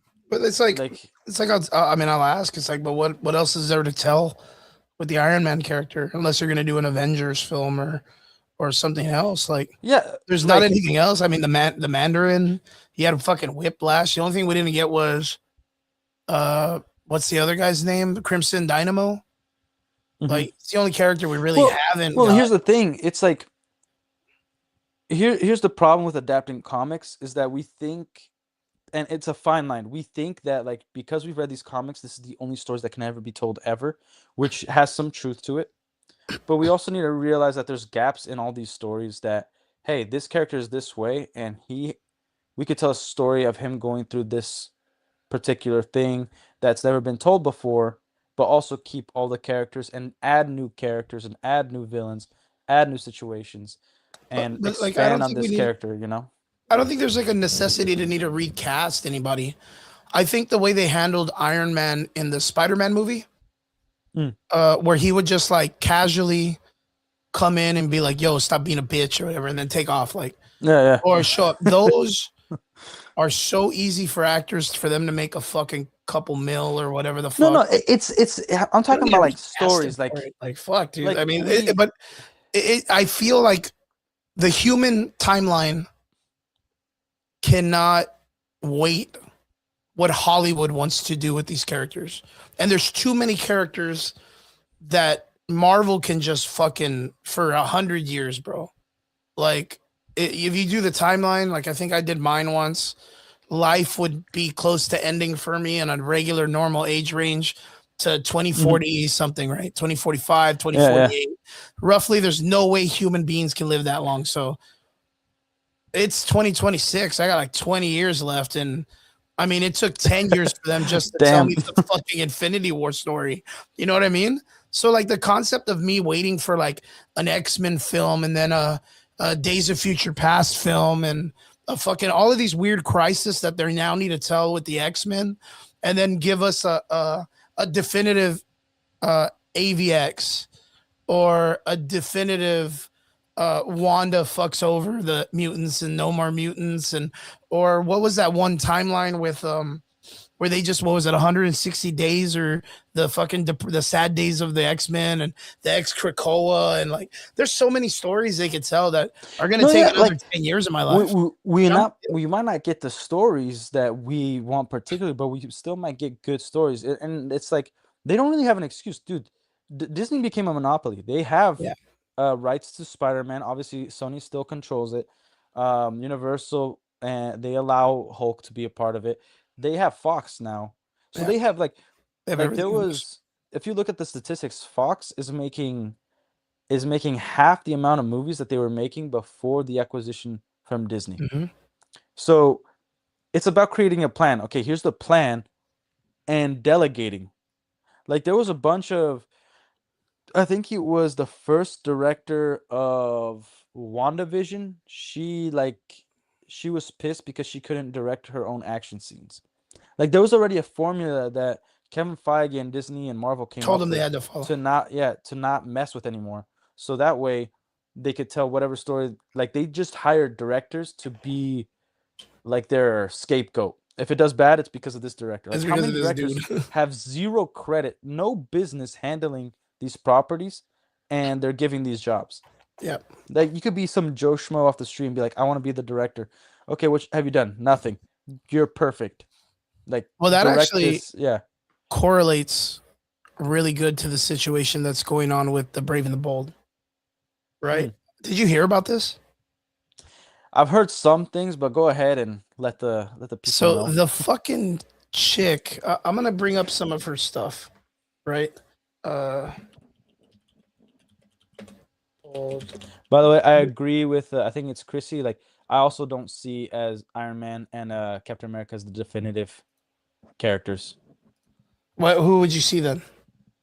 No, like I don't see anybody like any actor as like this is the definitive actor to play this role and nobody else can play that role.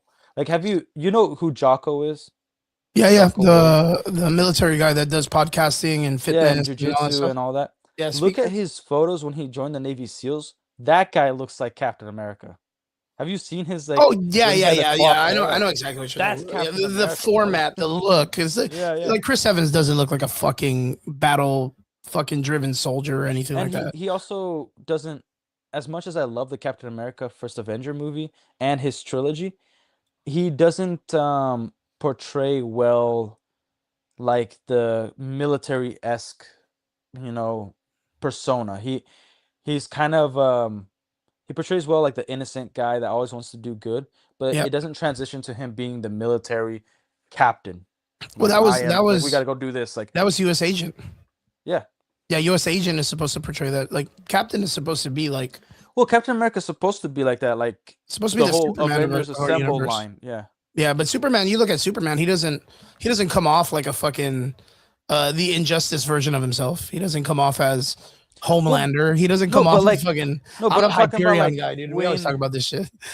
when Captain America becomes Captain America and he's leading troops and stuff, where he's like, no, we're doing this because he's being trained to be a leader. Mhm. He's not acting as a leader. I like he's more like acting like he's giving suggestions like should we go and infiltrate this bunker, should we go and do this, like he's more acting that way, like passive aggressive almost, instead of being like a captain, no, we're doing this, like you you played the Ultimate Alliance video game Mhm. where he's like giving orders to everyone like Spider-Man, go and like do this, and then he like tries to tell Wolverine, he's like, dude, I don't take orders from I don't you, take orders from and you, yeah. then But and then then you just have the goes whole and comic book yeah. series where Wolverine and Captain America, he realizes Wolverine has a bunch of respect for Wolverine Oh no, yeah, like I love the storyline of between him like and Cap. yeah, Wolverine and Cap work together, and they're the ones that save Magneto from one of the Concentration camps. concentration camps, and then like when like Shield, like Nick Fury is the first person he contacts when he finds Captain is Wolverine, Mhm. and shows up at the mansion and is like, hey, we got to talk about a buddy of yours, and Mhm. then he goes and gives like a speech, and he's like, we're gonna help you out, brother, whatever. Like it's Yep. nice, but And he's one of the only other but I'm characters. just talking about like Chris Evans portraying a leader as Yeah, Captain yeah, yeah. America. He doesn't do it super well. But I think he does it well later in the other films. Like he steps into the role better. I would I think say he does when it Civil comes to War, right? like to No, person like Winter Soldier. well, I think he does when it becomes like personal, like one on one. But like Mhm. giving orders and being stoic when he needs to be stoic, he doesn't really portray that. But Like he does a good job. He does a phenomenal yeah, job. I'm not gonna take anything away from him. yeah. But I'm talking about to make him definitive. It's like you don't feel that where it's like, okay, there's a mode where Captain America is being nice, is being Stoic and right. personable, he's being flirtatious, and he's also being stoic because he knows what's necessary. Like he holds his principles, but he doesn't hold his arguments well to formulate his principles. You know Yeah. what I mean? I would say the only part that I've ever seen him be that way more was from after the Avengers movie onward is when he kind of comes up to Hmm. being this like more leader role, right? In the Avengers movie, he takes role very well, like the leadership role. Yeah, yeah. And it goes all the way to Infinity War, because Infinity War he does really good when it's him in the small, like the Dark Avengers or the Secret Avengers, that he's running the group, and Mhm. then he loses everybody. Thanos wins, and then it fucking just destroys his whole outlook in life. Because again, Captain America, a normal dude that just got badass steroids, you know, has to fight this intergalactic cosmic god. Yeah. No other human character really has to deal with a Thanos other than Black Widow and Hawkeye, but Hawkeye just runs really good and shoots arrows. And Black Widow and Black Hawkeye Widow like just got the shit on, characters dude. you chose. But you know what I mean? Like, none of the other characters really have to deal with it. Look at Sam Wilson, even talking about that. Like, Captain America was fighting this fucking giant villain and the evasion and all this other stuff. And Sam Wilson just fights Ant-Man and a bunch of racist people. Like, Are you talking about like the characters that are at Civil War? no, I'm just talking about like the way they handle the character once they put him in certain positions.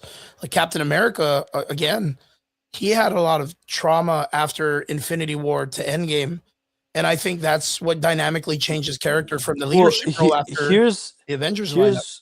Here's why I don't really buy that is because he went through World War II, and I would say that was a way more traumatic event than Then seeing a bunch of the people snap. get dusted half the universe. Yeah, I because wouldn't say he was connected not only to all those people, Yeah. but people back home were dying. Like the snap was a pretty much one-time event. Shimanu. It was like really quick, you know? So they lost people, they screwed up and it sucks. But I'm talking about like he went through years of wartime, of seeing things way worse than people turning to dust, probably seeing like kids get killed, like Yeah. like war is not It was a more of pretty thing, a you know? humanistic personal role, right? Yeah, But yeah. then it was romanticized in the beginning of his life. Like he literally like romanticized the idea of being a soldier because everybody else was doing it, and he was this like. But remember his insignificant reasoning to man. do it. It wasn't because he thought it was romantic. It's just he thought that like if he could do some good, that just No, because of who he is. I don't mean romantic. It's Yeah. romanticized. Like he idolized that ideal of becoming a soldier because that's what every male was doing at the time. Everybody that was strong and everything he couldn't be, and he didn't want to be ostracized or outcasted. I would So- say he wasn't. I'd say he understood very well who he was, but that wasn't stopping him from doing the right thing. Yeah, Because 100%. he did not see anybody as like, man, I wish I could be this guy. He's like, no, this is who I am. And just because I have these setbacks, like people are losing their lives that have way better than me and way worse than me. Why should I be any different? Why? Yeah.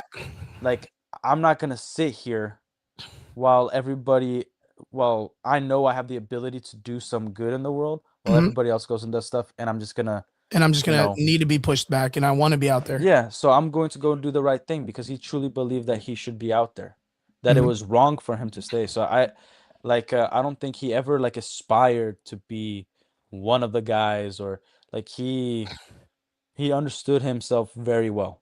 Mhm. Like he lived with himself, he wasn't, and a part of his personality was just like, hey, yo, take it on the chin and move on and go forward, but don't dwell on these things. That's why like it made sense for him to get over Peggy when what was it, Winter Soldier, like at her funeral. Mhm. And then it was really stupid that Endgame he went back to Peggy after he already got over her and made out with her, what is it, great granddaughter? Niece, dude. Niece, yeah. Niece, bro. Not even that far down the tree. Like he didn't even let the leaves fucking fall off. Yeah, he's that type of uncle, huh? Yeah, he's like, I got you, girl. I was even telling the fucking boys the other day. I was like, can you imagine if the baby was the girl? Like that's what he fucking named her. Yeah. He named her, and that's the daughter. And he ends up making out with his own fucking daughter later. Dude, don't even say that, dude. This is the last show we're ever gonna do, by the way. That's so sad. And she's a villain right now because she's the fucking broker. You remember that Like, shit? I don't want to remember that. I don't want to remember. That's the thing. I don't remember that shit. But yeah, no. He did have remorse because later on they do the Bucky scene where he's helping him with the key outside of his house, and he's kind of giving him like this kind of like cold shoulder attitude about Bucky's already got his uniform. He's going off in the military, and Steve Rogers is like, no, Buck, I'm really happy for you. But like there is animosity, there's jealousy there. Like, yeah, but jealousy it's doesn't mean I that you know want to it's be not the that same, guy. though. It's just like I'm jealous that you already are doing what what I I want to believe do. I should be doing.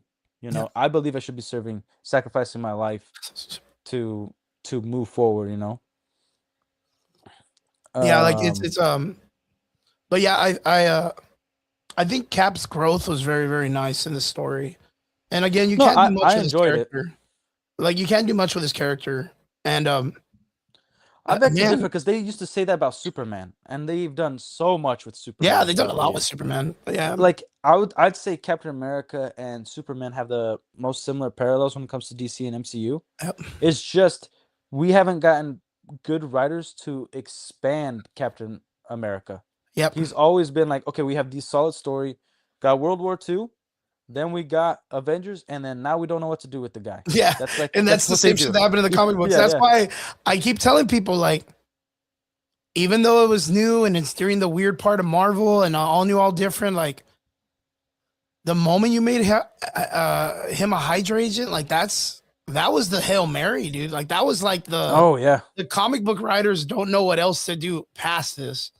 Like Yeah. you're gonna be like, yo, this has to be like the definitive. Like, what else do you do to Captain America except make it to where he was always a Hydra agent, secret agent, and then and you're like, fuck you, Dude. get out of here. And it did exactly what it needed to do, which was death of Superman.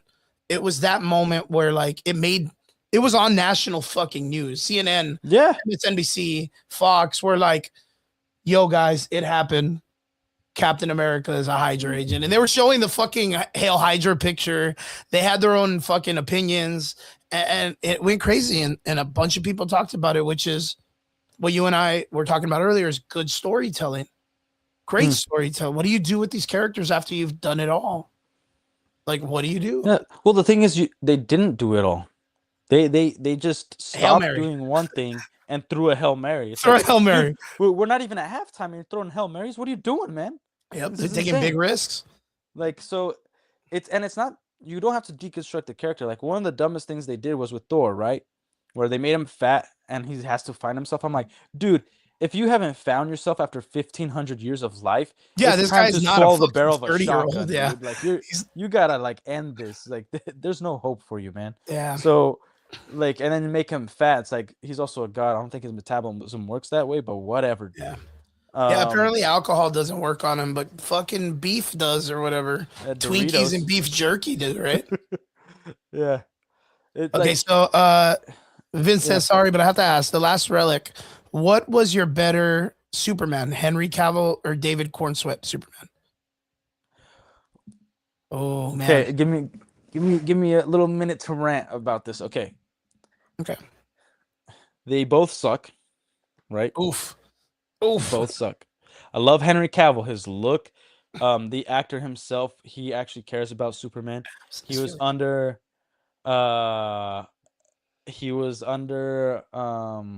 Zack Snyder. Zack Snyder is a freaking retard. He only does things well when somebody Else is rights. no, when somebody's like pulling him back. 300, Watchmen, solid movies. Well, I just tell people Zack Snyder sucks at writing stories. Like, Yeah, cinematography wise, he's good. He's got a visual eye he for got stuff. a nice visual, but he's a moron. Like, dude, you made the Man of Steel movie look like a Batman movie. You're an idiot. Yeah. Like color palette, David Cornsett did well, like the color of his suit, but he also, I think David Cornsweet probably could have been a really great Superman if the suit didn't look like he was wearing a motorcycle outfit with a cape. Yeah. Also, if he wasn't crying about his feelings to Lois Lane every time he saw her, and they made it more of like an innocent movie and kept the story good and also good dialogue, but pretty much like the David Cornsett, it's a good 0 out of 10 film, Superman. They did the colors right. Henry Cavill, Man of Steel. Here's the thing. One of the biggest comic book sins was like Jonathan dying the way he did. Oh, Man of Steel, fucking yeah, dude. like Jesus like Christ. you think Superman's gonna give up his whole future to save somebody? He's not gonna worry about his identity. Like you even see in the animated series, like, hey, if I have to do this, I have to do this. Like I am Superman forever, and Superman is the mask. He is like his true identity is Clark Kent, right? Like that's the real Superman is Clark Kent. Just Well, I like mean, Batman, Batman's the real Bruce Wayne. Bruce Wayne is the mask to Batman. yeah. You Well, know what I even mean? even this concept of like the death of Jonathan Kent, right? Later on in the same universe, and the same director and everybody says that he moves just as, if not as fast as the Flash. Yeah, And so they there's wouldn't and have there's seen him. different parts that he can literally, in the blink of an eye, move like, and no one would notice. Yeah, like dude, okay. I'm just like if we start explaining how stupid, like we just need to like I'm gonna be here for an hour Yeah, you just and I are gonna explaining be this. good friends, bro. Yeah. We're gonna talk about Man of Steel really bad, dude. Because I'm Like always surrounded by guys that are like, "Nah, dude, Man of Steel's the best Superman." I was like, "Bro, no, Henry Cavill, his face, his voice, his his look, physique, he just got the look, dude. great Superman. Yeah, he's got the freaking look. He's got it down. He He's understands the gonna be character. fucking Titus in Warhammer. The guy can do anything that looks Dude, like a fucking hero. he was He was the Wolverine. Witcher. He was the fucking Wolverine, and everyone was like, "Oh, we need him as a Wolverine." Yeah, I'm like, so dude, he can do anything. yeah, so like Henry Cavill, um He's got the he look. looked like remember he looked really good in the end of that garbage movie not Shazam, um Black Adam. Black Adam. I was gonna say Black Lightning. I'm like that's not Same right. shit. You can Yeah. name it whatever. No one cares, dude. No one uh remembers that movie. Black Adam, right? Where like they changed the color a little bit, they gave him the little S on his hair, and you're like, What's oh, even hold up, crazy is that that looks nice. it should have been Shazam too, because Black Adam should have been in Shazam. Dude, But we have to say it dude, and there's so many acknowledge it things. as its own There's so many movie. things that should have happened. That like if we keep talking about what should have, could have, would have, like we're gonna be here for like 10 hours, brother. I tell people this, watch. The Okay, reason why okay. I thought Man of Steel was such a bad movie is because of how emotionally distraught and traumatized Henry Cavill's Superman was. That he, as Superman, the greatest superhero to ever walk the earth and be like to walk the line, bro. Like this guy's like the greatest, right? Mm-hmm. For in the first part of the film, for him to be, I guess, assaulted by a guy in a fucking diner with beer as living a dude that wouldn't really feel that water since he's like a billion times stronger than human beings, right? He wouldn't even feel the trickle on his body. It would just be like nothing. It shouldn't have even wet his hair if you think about it. It should not have wet his hair. Technically, it shouldn't have because that's not the way physics work. So, Okay. but he Okay, got wait. he got so angry. He ruined this guy's entire fucking career by putting his 18-wheeler through a bunch of fucking telephone poles. Yeah. And That was he stupid, ruined yeah. that guy's life, dude. That guy has to pay for that truck. Like he has to pay for that truck. You're gonna tell me that If anything, the way he would had- have taken out the door just to be like, all right, now you got to drive in the cold. Yeah, Like, you know have what I mean? fun. Like he would Like- not be like, let me stop this guy from eating and paying his fucking life, his bills and shit. Let me be he would so look at him fucking like, petty. man, it's sad. Like, look, okay. That was the shit Because- that ruined it for me. That was it right there. Like when I saw that, I was like, oh, this is gonna suck, dude. Okay, first, Chrissy, we're not telling you not to love the movie. We're talking about objective versus subjective. You could like garbage and it's fine. Yeah, I like the League of Extraordinary Gentlemen. I'm not saying it's I a like good Starship movie, dude. Troopers, and it's not a good movie. It's fucking weird. You take that back. You I stupid love bastard. Starship Troopers, bro. That's my drinking movie. When I'm drunk, I quote that shit all day, dude. Okay, but like for instance, I'm gonna say something sacrilege here. Christopher Reeve Superman, it ain't perfect. It ain't true. perfect, man. It's silly. Gets sillier.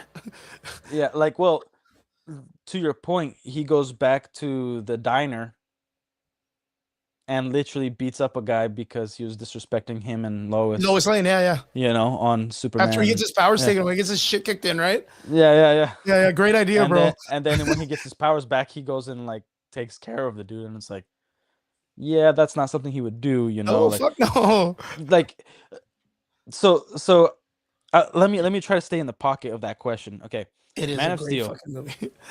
Like Man of Steel freaking sucks.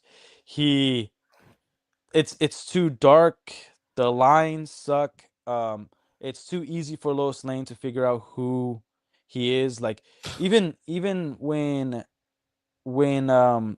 Superman finds the ship and he's lasering through to make a tunnel towards the ship, there's a line that the military personnel says to Lois Lane: "Do not freaking step out at night because even with all your gear, you're gonna freeze in a matter of minutes because you're Yeah, gonna yeah, yeah. It's freaking like die." below And zero then shit, she right? goes, and it's probably takes her a good 2 hours to climb all the way up It's there far away, yeah. to reach Superman. Like you should be dead, not even touching the mountain that you're supposed to climb.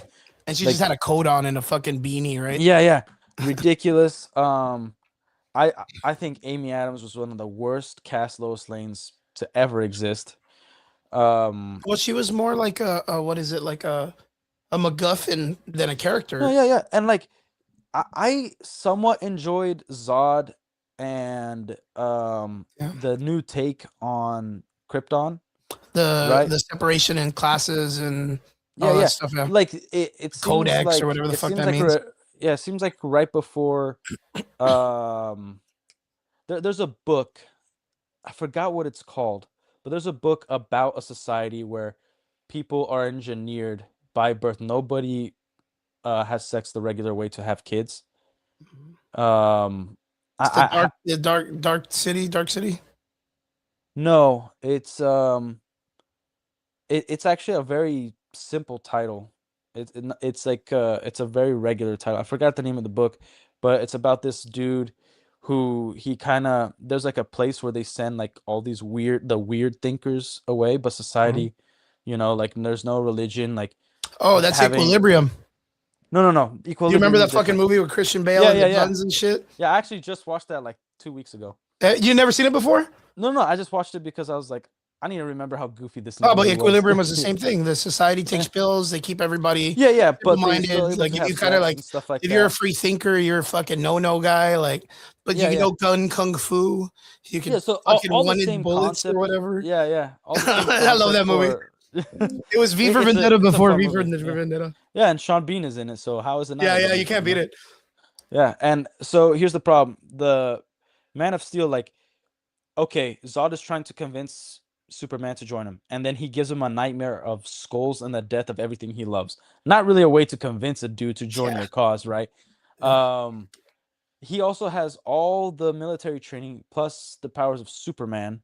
That's always been, even in the comics, a real big problem for me, where it's like I would have liked to see something like, Batman create like handcuffs out of kryptonite where it just dilutes his powers, doesn't weaken him, so that he's a regular human, and then Batman trains him in fighting because he knows Zod is coming, so that he can like combat Zod, You stuff can't like do that. that, bro. Can't Yeah, do that. I know you have to use your Yeah, brain you too can't much. have the Yeah, I know it's ultimate crazy. character because you're just gonna fucking ruin everything. No, you're not. It's like you're just arming yourself against some, and it's like jujitsu. Like it's still gonna be a blue belt against a purple belt. You know what I Yeah, mean? but if you teach Yeah, if you teach Superman like jujitsu and fucking kickboxing or something, bro, who's gonna fuck him up? No one. Because Batman, all the other guys just Batman, know dude, Batman. Batman cannot. I hate Eh, Batman's bullshit too, bro. Like, I'm not saying that he's going to teach him all the way to black belt status, but it's like, okay, you need to hold your own against somebody who's military trained with your same powers, dude. This is yeah, not, you can't just powerhouse everything. yeah, But anyways, Man of Steel, obviously it's dark and gloomy. It's everything is just too convenient. It's a really, really bad movie. David Cornsweet's movie, he doesn't give you time to breathe. It's so stupid. Everything, like, there's lines thrown at the audience that doesn't need to be in the film. They say the same thing like 5 times over. He's crying about his starts with like feelings. fucking 3 minutes of exposition. Yeah, 3 minutes of exposition, and then there's exposition every other 5 minutes. It's Yeah, insane. yeah, it's too much, Um, man. like the engineer, like there's terrible actors in it. Like David Cornsweet is all about his feelings all the time. Like you can't tell me Superman is going to cry about a dog and then see like this alien space sperm being taken down by the Justice Gang, and then he's not gonna go do anything about it because he's gonna be like, "Hey, even though I believe they got it, I want to make sure that they actually got it, so I'm gonna go help." Because also it makes sense to go help because last time they trashed the city and blew up, this other creature that I asked them, no, we could go study it, we could tame it, and then they're like, no, we're going to explode his insides. Yeah, we're gonna kill And it. you're also against that, and you're not gonna go help the space sperm that's just like hanging out in the city right outside your window. You're gonna cry to Lois, and then Lois can't have the freaking forethought to be like, maybe now's not the best time to talk about breaking up because Yeah, also we've only dated. And then you're telling me that they've been around Superman for 3 years, and also Clark Kent is using Superman to push his career, and and his they've political never even agenda. thought about an interview Well, and before. his own political agenda. Because remember, he Yeah, goes to that political president guy, and he's like, "Yo, if yeah, you yeah, don't do this that I tell you, like," and then he throws him a cactus. Like, dude. when have we ever seen Him be like petty and a fucking petty Superman that's like torturing people with pain to get his pain across or his point across? yeah, He'll like the dictate, like he'll democratically or whatever, like talk to someone, but he's not gonna be like, if you don't do this, and then shoves a pencil in the guy's asshole. Like he's not gonna do that. You know what I mean? dude. Like you get me No, right? no, it's like I totally get it. I'm trying to answer the question here because I need to point these things out. Yeah, yeah, Like he also he's raised by Jonathan and Martha Kent, right? yeah, But the first scene we see of Jonathan. By the way, they stole the show, yeah. in They my were amazing. opinion. The Um, bench scene when he's sitting down but talking to his dad, like yeah, yeah, clearly, great scene, but it's also stupid at the same time. yeah, And I'll point out why. Like the first time we see him talk to his parents, he's like in front of the paper, and he's called Smallville for a reason. He's the small town guy. He's gonna stop everything he's doing to talk to his mom and dad. And then he's just like partying with Jimmy, kicking shoes, and then just being like, yeah, yeah, whatever, mom, like a freaking rebellious 13-year-old would talk to his mm, parents, like, the punk you know, music guy or yeah, whatever. yeah. And then when we when we see him in the Fortress of Solitude, all he's listening to is his parents from Krypton, which is like one line, and that's who he like sees as like the perfect example of like these are the people who love me. And it's only after he finds out that they're flawed and that he doesn't even know 100% that that recording is exactly what they wanted. Like him, like we know as an audience, he still doesn't know. He's not gonna believe Lex. He's not gonna believe Mr. Terrific. He's going to give like the biggest benefit of the doubt. It's like because the Fortress of Solitude is also not fixed. I'm not talking to my parents. I'm not talking to Robots. Jor-El. Mm. I'm talking to robots and half garbage recording that apparently is needed for me. And they're saying something that I don't agree with. Does that make them bad people? Whatever. And then he has a whole identity crisis. Like, I don't know who I am. Like, no, you know who you are. Just because you found out your parents, people that you worship, are flawed human like Yeah. creatures that go against what you currently believe doesn't make them completely evil. It's what they taught, and it doesn't change who you are. You should still be happy trying to save other people, do being Superman. You shouldn't have an identity crisis. That's insane. And like, who raised you? They're right there. How do you have an identity crisis with people who didn't raise you, man? I get it's your parents and they're the ones that are the aliens, but I like always thought it was at that it was moment too. insane. I always thought it was so crazy, like how fast, like the community that had seen him for like the last 5 years do everything. Oh, I think she meant harem. The harem thing in the video. But I think you're comparing apples to oranges. How? They're both Superman. Yeah. But he's just talking about the production quality of the films, like how they handled them both, like Zack Snyder's version to James Gunn's version. But Yeah. like I thought it was so crazy. Like they know who Superman is as a person and what he's done in the society. Lex Luthor, who's probably the most hated person in their community, releases this video of his parents talking about, take over the fucking planet, Have a bang harem. chicks, yeah, bang chicks, fuck bitches, get money, son, or whatever, right? Yeah. But like Be a frat bro. he literally just on the whim in one day with his power set proves that he Yeah. could have done that the first year.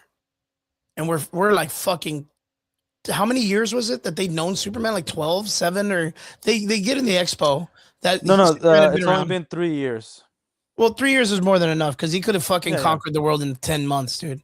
Like not even. 10 months. Yeah, you know what I mean? Like there's no way these people are like, oh, Superman, you're such an asshole, bro. I mean, you've only saved us what, like 20,000 times, and you know, you took a fucking, what was that fucking meal that guy fed him one time? Like, why didn't he just A take over the kebab or fucking something? planet? Halal? Yeah. Why did he just take over the fucking planet when he got there? Why wait for Lex Luthor to tell you he's an asshole? Like, what the Yeah. fuck? Like, man, that shit was like, No, and it's like so many this, things, bro. like it's very telling what the studio and James Gunn believe we the fans are like. They believe we're idiots Oh God, just based yeah. off that movie. Where it's like, oh, the entire world just is against Superman off one little video, like immediately, and then they're against Lex Luthor off one little video immediately. Like nobody's asking questions. Nobody is like, and they were so explicit. Like they had James Gunn's brother say like at least liberals and conservatives can both agree that Lex is an a-hole, and it's like, why'd you have to say conservative and liberals? He could have just said at least everybody in the world can agree that this guy's an a-hole. Yeah. That brings people together. You're dividing again because you're in your own world that you can't separate. I'm writing a Superman story. I'm not going to bring in my own ideas of how I think the world should be here. I'm writing Superman. Because it's also like, yeah, you got to bring in your own experiences, but even with like the Lois Lane stories, like this is a seasoned reporter who knows that Clark is Superman, knows the things that he has to go through. She has her own issues. She's acting like a teenager, like, oh, I knew this wasn't gonna work. It's been 3 months, Yeah. and you barely see each other apparently. And also, we never even understand, where does Clark live actually? Does he live with her? Like he doesn't have a house. Yeah, he flies, dude. It doesn't matter. Yeah, dude, He like, lives in the fucking Fortress of Solitude. They have to mail his fucking mail there. yeah. How does he get? Bro, his- oh, dude. And not only that, like, I was so mad at the first, like, 5 minutes of the fucking movie where, like, exposition, a beaten Superman lands on the ground, calls his goofy Scooby Doo dog to come and save him and do a fucking skit. Yeah. And then all of a sudden, this fucking chick with a jetpack shows up and she's like, you're right. All that time that we were talking about it, all the years of planning, he has a fortress. And they're like, all right, cool. Like, go get the address and then we'll go back. Like, why later. do we And need I'm that like, line, dude? in my mind, I was like, what? Like, did I miss a part of the movie? Like, when did they start talking about the fortress? Like, why is the fortress in the ground? Like, I'm asking questions as to how how did the fucking dog bark in the fortress open? Like, what the fuck is going on? And Lex Luthor's like, we got him, bro. We found his house. Let's fuck him up. And in my mind, I'm like, I don't understand. I don't understand what's going on. I remember like the Man of Steel movie, how stupid it was when he was like, it's a funny line, but they didn't think it through when he's like, I know you're trying to figure out where I hang my cape. He's like, I need to know if you're on the side of America. He's like, I grew up in Kansas. It says American has a kid. It's like, dude, you just narrowed down. The exact state you live in. They're gonna find your ass, boy. Yeah, do you know how they're gonna find that one kid that like, saved that school bus by himself? Yeah, are you kidding me, dude? Are you retarded? Like you're freaking 30 years old, like, and you can't figure that out. No, but then it all makes sense, dude, because that guy was the Martian Manhunter. Zack Snyder fucking caught that line in the extra of the 4-hour fucking Justice League movie. He just fixed all his bullshit. God, fucking like Zack Snyder, dude. You know what made me mad about Zack Snyder? That he's an idiot? Yeah, well, there was that, right? Like, that was given. The apocalypse, the future world. I was a ragtag team of the bed shitter, the black guy that called racism on the guy who owns DC, the guy who terrorized all of Hawaii, and fucking Jared Leto, who apparently has a cult. Like, it was just the ragtag team of people that survived the apocalypse. And I was like, how did you guys survive? Yeah, what the fuck? Like, how did these characters survive when the actual actors are all 100% pieces of huge shit, like huge pieces of shit in real life? And like, it's also like, by the way, how did Batman not like get the team to stick together? Like, what the freak is going on? It just took one fucking Superman visit to fucking kill them all. No, we also had an entire movie where he had to treat him as a threat and had to come up with contingency plans for the whole thing. Also a garbage movie. And then you're just saying that like he couldn't plan for an apocalypse? Did you ever get to hear, and I fucking talk about this all the time because like I would kick fucking Zack Snyder in the nuts 14 times for this. Did you ever hear like why Superman went bad and why fucking they were like it wasn't an injustice story, even though Yeah, it was meant to it be was like injustice. like Lois Lane cheated on Superman with Bruce, and then had their kid, and then like just something. Dude, I was listening to that, and I'm like, there's no like somebody. This is a troll. This got to be There's a no fucking way, joke, Reddit joke, dude. When I saw him confirming it, I was like, I hate I this am dude. so glad we got nothing more out of this Yeah, idiot. yeah. I was like, Like- in my mind, I was like, I hate this dude, bro. Zack Snyder can No, like, and fucking he says choke like, on a oh, bag of I'm dicks, pulling dude. from the Dark Knight comics. I'm like, if you watch the movies, he knows nothing about the Dark Knight comics. Yeah, dude. I was like, he doesn't read Nothing. comics. Motherfucker can't read. And I don't Can't want even those comics write. adapted. I don't want the Dark Knight comics adapted. They We- were a nice little one-off, but I don't want like Bruce failing. I love Batman Beyond. I also don't want an adaptation because I don't want to see a Gotham where Batman lost. Yeah, of course. Like, I don't want that stuff, man. I And mean, it's like, we all saw that fucking weird movie he was making for Netflix. I forgot the name of it. So, what was the one that Zack Snyder did? he did Rebel Moon. Rebel which is Moon. like Yeah, we his, saw like- that shit, right? That's him No, writing. That's him writing. That was him trying to do Star Wars. Yeah. So think about it this way: Kathleen Kennedy turned that project down. Yeah, which is fucking. Yeah. And they are aligned in their retarded ideologies. And she was like, "Nah, that's way too out crazy. of pocket, bro. You know, like No, but that's 'cause vagina all he spaceships. did We're was- gonna do that. That's insane." All he did was steal Akira Kurosawa's Seven Samurai as Yeah. the characters that are in the village getting people together and all that shit, and was just like, yo, it'd be cool if we had Nazis in spaceships, dude, like literal, like suited up in Nazi outfits and like, Yeah, and made literally, women like, like the stronger than fucking men for third no Reich, damn dude. reason. like it was just literally dudes dressed in like literal, like the fucking, what was the Like- Gestapo gray Nazi uniforms? They weren't even space uniform. They could have Dude. could have made it look like space, dude. Like, Dude, Yeah, I explained this to a friend of mine of why the movies are bad. Today's day and age, it's not just about ideology. People that are in charge of making the movies, they're making it for their friends. They're not making it for the fans. They're not making it for the audience, for the money. They're trying to get glazed up by their friends. Like, hey, we agree on this. Look what I did. Dude, that's awesome. Now look what I did. Dude, that's awesome. That's what they're doing. They're not making this to be like, hey, I want I love this and I want the fans to see my work, all that stuff. Like just to finish off the James Gunn and Zack Snyder, like both Superman suck. I did a video, I think it's like 4 or 5 minutes long, on why people will gravitate towards David Cornsweet Superman, because it deals with the TikTok brain. He didn't let you breathe. When you think about it, it's a really garbage movie. Man of Steel, the reason why people would prefer David Cornsweet's movie over Man of Steel, like psychologically, is because fast and stupid is better than boring and stupid. true. You know, like you could deal with something that's boring and still enjoy it because like there's a lot of intellectual stuff, and then you just gravitate towards that kind of thing. It's great. But when it's stupid and it's also boring and things are taking a long time for things to happen and they're happening in a dumb way, then you're like, it's a movie where you're gonna fall asleep. There's no way for you to fall asleep in James Gunn's movie because it's scene. Like, how do YouTubers edit their videos? Every few seconds they have to do some sort of cut to keep your attention so you don't click away. And that's how James Gunn formulated his entire movie. You know, something's happening every second. Doesn't matter what the emotion is. The only time we actually got to sit around a little bit was with Jonathan and Martha Kent, and it was the best scene because we actually got to feel their emotion, even with some of the stupid stuff that Superman was going through. We still got to feel it out, you know. And I don't know what they're gonna like. It sucks, and if James Gunn, regardless of the acquisition with Netflix and Warner Brothers, he's still in charge of this stuff. And I don't know, and he wants to be so into it, he's gonna screw up Brave and the Bold. He's 100%. talking to Tom King. Tom King is one of the worst freaking writers I've ever seen. He's an idiot.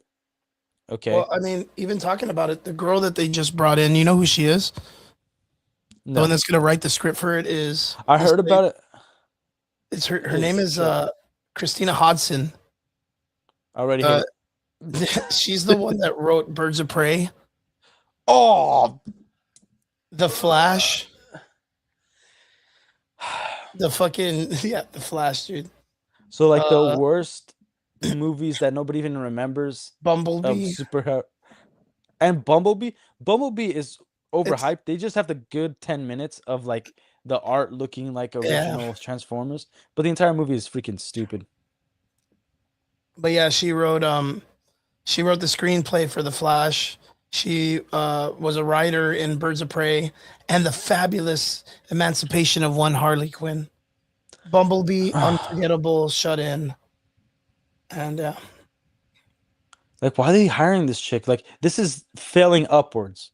All these yeah, people are failing upwards. And this is also the guy in charge of Batman, James Gunn. He's the guy that said that Batman is too boring and all his stories have been told. What the freak are you talking about? You know how extensive his comics are? yeah. Even the garbage New 52 runs, Superman was one of the worst ones. That even was pretty decent in the Batman New 52 was pretty decent. Is that Just the the rest of New fucking bunny 52 was rabbit? garbage. The Huh? Gordon, Commissioner Gordon with the bunny rabbit suit. Remember he had the mech. Remember? Man, I don't remember that. Remember? I'll bring up a picture, but yeah, I feel like everybody has to remember this mech. So, oh yeah, let me make sure I put New 52. Yeah, yeah. Yeah, if I put in New 52, it'll come up. Yeah, it was the battle suit, which was this one. Yeah. I don't know if you remember this, but Uh, I remember it now. that one. Yep. So this was Man, a suit that Commissioner Gordon gets, and yeah. I like the suit he takes to Apocalypse. oh. But yeah, Look, do you remember that was a cool Superman by the guy who made Kick Ass? He does his yeah, yeah. fucking Final Flash fucking power that Superman's just they're just like, hey, fuck it, let's. Superman doesn't have enough. The Let's give Dragon him a Ball little Z bit more. TN Yeah, solar Final flare. Flash and fucking blinds people, and then he Yeah. loses his power, and he's like, he's dressed as like fucking Superboy with a t-shirt, and he takes his cape and wraps it around his hands, and Yeah. just fucking goes to church on people and beats the fuck out of. I liked it. I thought it was cool to see like I thought it was like okay. depowered a little bit. I just I don't know. I was just kind of like, all right, whatever. Like, let me get through these pages. Yeah, please stop. Yeah, Yeah. please. I just, god dang it, god dang it. I don't think I Yeah, even read it all the way through when it got to that part. I'm like, when does this end? Okay. Just give it to, just have him powered back, please. Like, Yeah. he has to fight Mongol or someone at least, dude. Because I like the one that they did, like the War Planet when he's on the Coliseum with Yeah. Mongol, right? Mongol, right? That's the villain. Mhm. The big guy that's like dark side.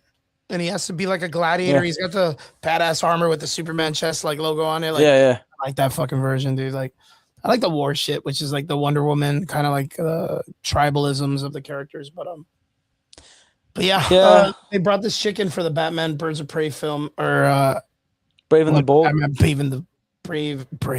Brave and the Gay. That's what it's gonna Yeah. be, dude. It's gonna be just called Batman. You're so brave. You're They're so gonna be brave. out there doing the him stuff, and yeah, it's gonna be great. Oh man. Like I have no hope for James Gunn's DC at all. Yeah, he hasn't really given us a good idea of what he's trying to do. Like, dude, you're so stupid. You're gonna do Swamp Thing and then Supergirl after your Superman movie, which also tanked, by the way. In the box office, it didn't even make as much as Man of Steel.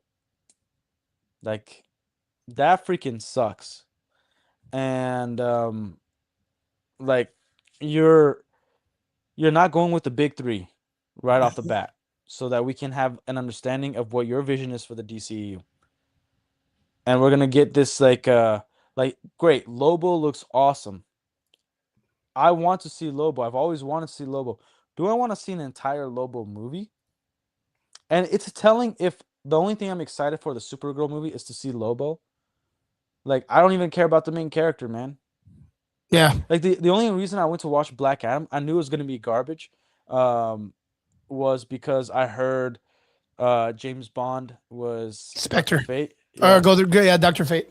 Yeah, and then we're gonna get Henry Cavill at the end. It's the only reason I watched it, and I waited till it was on HBO Max. Yep. And then they fucking killed him. Yeah, Then they and were like, also because remember Henry Cavill, a few days after announced, yes, we are back. He like did this whole Instagram post, and then they Warner Brothers waited for his birthday and fired Henry Cavill on his birthday. Yeah, you're not Superman. F you. It yeah, was like, what the it's freak, dude? it's weird. The whole situation's weird. Not a big fan of James Gunn, but I mean, we just gotta wait to see what he does. It's just so ridiculous, dude.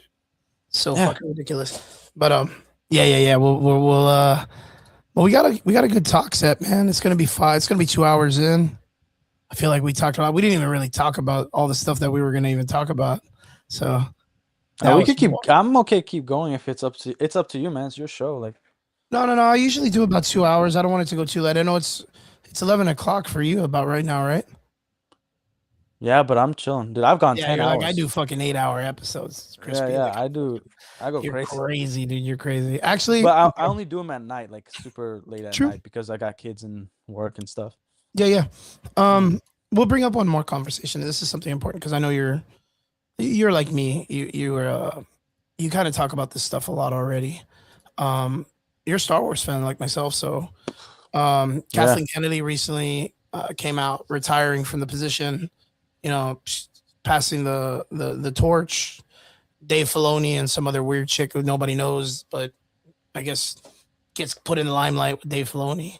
But how do you feel about this? What was going through your mind when you heard that this chick was stepping down and Dave Filoni was coming up? And Well, like when I heard it, I was just like, so freaking what? Dave Filoni's also a hack. He approved every project after Rise of Skywalker. At the very least, he was already in charge of everything Star Wars.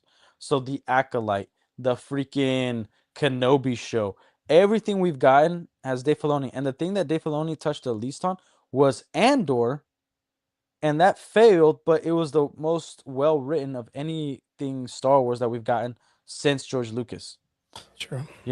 And not only that, like people think, oh, Lucasfilm is saved. Usually when people say Lucasfilm, they're thinking about Star Wars. It's not saved because now, if even if you believe in Dave Filoni, he is gonna have his attention split because now he's in charge of Lucasfilm along with this other chick, who the other chick also said she was gonna be on the business side of things. And so he has to focus on Indiana Jones, Willow, Star Wars. He has to focus on all these other things and give already his garbage effort that he's given to Star Wars. He's going to even give less of that. And he's too attached to his characters. And all Lucasfilm has done is take things from the original EU and repurpose them. Like even Darth Maul, Shadow Hunter, Shadow Lord, or Yeah, whatever. the animated film we're talking about, right? Yeah, that's all based off and they're Rebels. not even More. official because George Lucas wrote 7 and 9 multiple times with multiple different directions. He never was solidified on one. He had a baseline what he was gonna do with every character and their end and whatnot. Like Mark Hamill talked about in an interview in the 80s where George Lucas asked him if he wanted to come back in 2011 and do episode 7. Oh, He nice. taught like you could find it on YouTube. And he's like, you're gonna be like the grand master, passing the torch to your grandkids. Like he already approved he was already thinking about Luke Skywalker getting married and all that stuff, right? Mhm. And so Shadow Lord is gonna be a rehash of the outlines he had for 789 for Darth Maul being the main villain. Being the main But villain. yeah, because he was thinking about bringing Darth Maul back. Like they've toyed with the idea of Darth Maul multiple times. They came out with a comic. They came out with the Rebels. back in the day where no before Rebels where Uncle Owen kills Darth Maul, and that's the first time we see Darth Maul with mechanical legs. And he had this really Mhm. sick double lightsaber, right? And then we see him come back in Clone Wars, and they kind of butcher him there. Yep. So yeah, like there's no good news here because she wasn't forced out. She retired. She's like Yeah. 72, 75 years old. She's an old hag that was, by the way, very impressive in a matter of 14 years, ruined an entire company and a culture off the biggest IP that's ever existed, which is Star Wars. Very impressive. That's the only thing she's got to her name. She was able to destroy that, obliterate it. Where a whole generation, like, dude, if you look, things that are going somewhat viral is new, like young kids, younger, like that are in high school or getting into college, reacting to Star Wars episode 1 through 6. Mhm. They've never seen it before. Like my kids have seen it coming out of the womb, dude. Like you got to be kidding me. Yeah. And so like she's also still involved. She wrote it in her contract that she's still gonna be executive producers on shows Yeah, she's still gonna have a voice. and 2 movies. Like she's so yeah, like and we got to think about it. Lucasfilm as a company, the only reason they're alive is because Disney owns them. Like everything they've done, if Lucasfilm was by themselves, let's say George Lucas did all this bullcrap, It would have failed a long everything time ago. right now, we would have a sell of Lucasfilm, but in pieces. Hey, I'm selling Indiana Jones to Disney. I'm selling It Star would have done Wars what to Warner Marvel did, Brothers. right? Yeah, like he would have to do it because he'd be bankrupt. Yep. Yeah, it would fail. The only reason they're alive is because of Disney. Disney's just hawking money to keep it alive. Mhm. Disney doesn't like to say they failed. Yep. They'll never And their apologize. characters, they get to use their characters Yeah. like at the parks and Oh stuff yeah. like that. So they get to still have, they still get to make money off of these things. Mhm. But it's been crazy. Like, so since Dave Filoni came in, apparently at the Galaxy's Edge at Disney Mhm. World or whatever land or whatever, Disneyland, they have it to where like the Kylo Rens and the Rays and the Finn characters, Yeah, like they've yeah. all been kind of like excommunicado, and they're kind of like, oh well, we're bringing Darth Vader back, the original stormtroopers. We're gonna get what is it, a Leia, a Han Solo character, a Luke Skywalker, and we're gonna get them to walk around more now. To Yeah, get, but do you think that was like a night and day decision? No, like this was one of those things that's like, hey, Dave Filoni is going to continue the company as is, but we need to make people feel like it's changing for yeah, growth. So okay. Kathleen Kennedy set this stuff up. It's not just Dave Filoni coming in and like, oh, now finally Yeah, from like Kathleen one Kennedy day to doesn't the have a next, right? say. It's like, no, they've already prepped for this stuff. Yep. Hey, how are we going to implement this? How are we going to have Luke Skywalker walking around? What kind of actor? Like they have to audition. They have to keep it hush hush. They Mhm. have to design all this around it. And Kathleen Kennedy, like she's gonna be kind of like what Bob Iger did. Bob Chapek, when he took over Disney, he Mhm. took the fall for everything that was like a problem. But Bob Iger was still in the background handling all this bullcrap. Mhm. You know, he says he retired, but then he came out with his book and then took over and, threw Bob Chapek under the bus and came back Yeah, as a CEO. yeah, that's a good point. So, as a fan, and we'll kind of close around with this, right?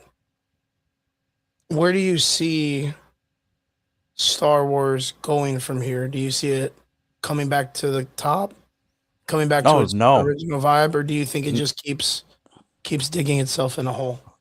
Look, we have to understand also the improvements of technology like AI and things like that. Because eventually, I think the fans will keep it alive by talking about the EU. Like I have right here, I read the first chapter to show Mhm. everybody like Heir of the Empire, like how Mhm. they used Thrawn and the good things about Thrawn in here. They used it in Rebels, and then they made Thrawn like an idiot. Like in the fucking Uh, show, he sucked, man. yeah, yeah. Like I think this is what Lucasfilm is gonna do. I think they're going to start. They introduced the World Between Worlds, also a Dave Filoni idea. So time travel I in hate it. Rebels. Yeah, it's stupid. I think what they're gonna do is they're going to redo the original trilogy. They're going to eventually redo 7, 8, or 6, 4, 5, and 6. Also, stupid idea, right? But unless the only way to kind of start course correcting is to first have a public apology of what they did, which they'll never do. Tell the whole fandom everything after 2013, because 2013 they launched the Kenobi novel and made it Legends, which is phenomenal. Um, Everything from 2013 up to now is no longer canon. We're bringing back the EU and we're adapting these stories of the EU. And don't worry about all these shows and everything. All that's done, and we're going to back to like what we had before because the creator's still alive and George Lucas approved these things. And just him being alive, all the fans understand this is not what he wants because he's also come out and says, "This is Disney stuff. My stuff is everything before that. That's my Star Wars, Yeah, he's specifically kind of put one it through out there like six." the. But yeah, he's done multiple, and I think we need to stop leaving, like, got to start leaving him alone because people keep asking him, like, "What do you think about Star Wars?" Like, you already know what his thoughts are. He's focused on his museum. He's focused on being a father, being a husband. Let him live. He doesn't have long to live, man. Let him live the rest of his life in peace. If somebody after his death or along the line comes in, saves Lucas from the grasp of Disney, great. But there's no way they can't. If all roads lead to the existence of 7, 8, and 9 still exist, you can't course correct that. You can't fix that. Like every show you're gonna watch and you're like, yeah, but the end result is this. Like even tiny things where like, oh yeah, we shouldn't have cursing in Star Wars. Boom. People are cussing Yeah, away dropping the F bomb. yeah. Oh, we shouldn't have sex scenes. There's one somewhat in Andor. Oh, we shouldn't have like uh like our world politics in we should have politics but not our world politics in Star Wars. Dude, they put a random lesbian kissing scene in Rise of Hmm. Skywalker. And for the countries that don't allow that, they did it purposely to take it out. So they're just in So that it they can't to even try show it, to right? yeah, they're just into doing things for a cash grab, but also their own ideology. Like they're not course correcting. They're not changing anything. They have things established. Like and companies plan. People forget that these are businesses. They plan years ahead. Kathleen Kennedy would only choose a successor if she knew Dave Filoni's plan and agreed with Is it. gonna do exactly what she says, or she says. Yeah. George Lucas felt betrayed because Kathleen Kennedy, he chose Kathleen Kennedy, handpicked her, and she lied through her teeth right after he signed the contract. Yep. Like there's an interview, the 60-minute, not 60 minute, there's an interview where like he's signing the contract and he's like, I have these treasure trove of stories. I have over 100 outlines for 100 Oh, different I remember that. films. Like there's all this rich history, all And they these have all that. books and She's like, novels. Yeah, and then like a year later, there was a press conference that she's like, it's not like Harry Potter where we have all these novels or 800 pages or 8,000 pages. I'm like, you literally have 50,000 years of lore to freaking get from and that's what they've been using too. They've been mhm. using the EU to establish their bullcrap stories, their rehash of masterpieces and like turning them to crap. Like Dave Filoni was the first one to do that. Mandalore, like if you read the book Republic Command, like Mandalore was very different than what we got in Clone Wars. And even the author didn't want to work with Lucasfilm anymore because she was so pissed at Dave Filoni for changing it.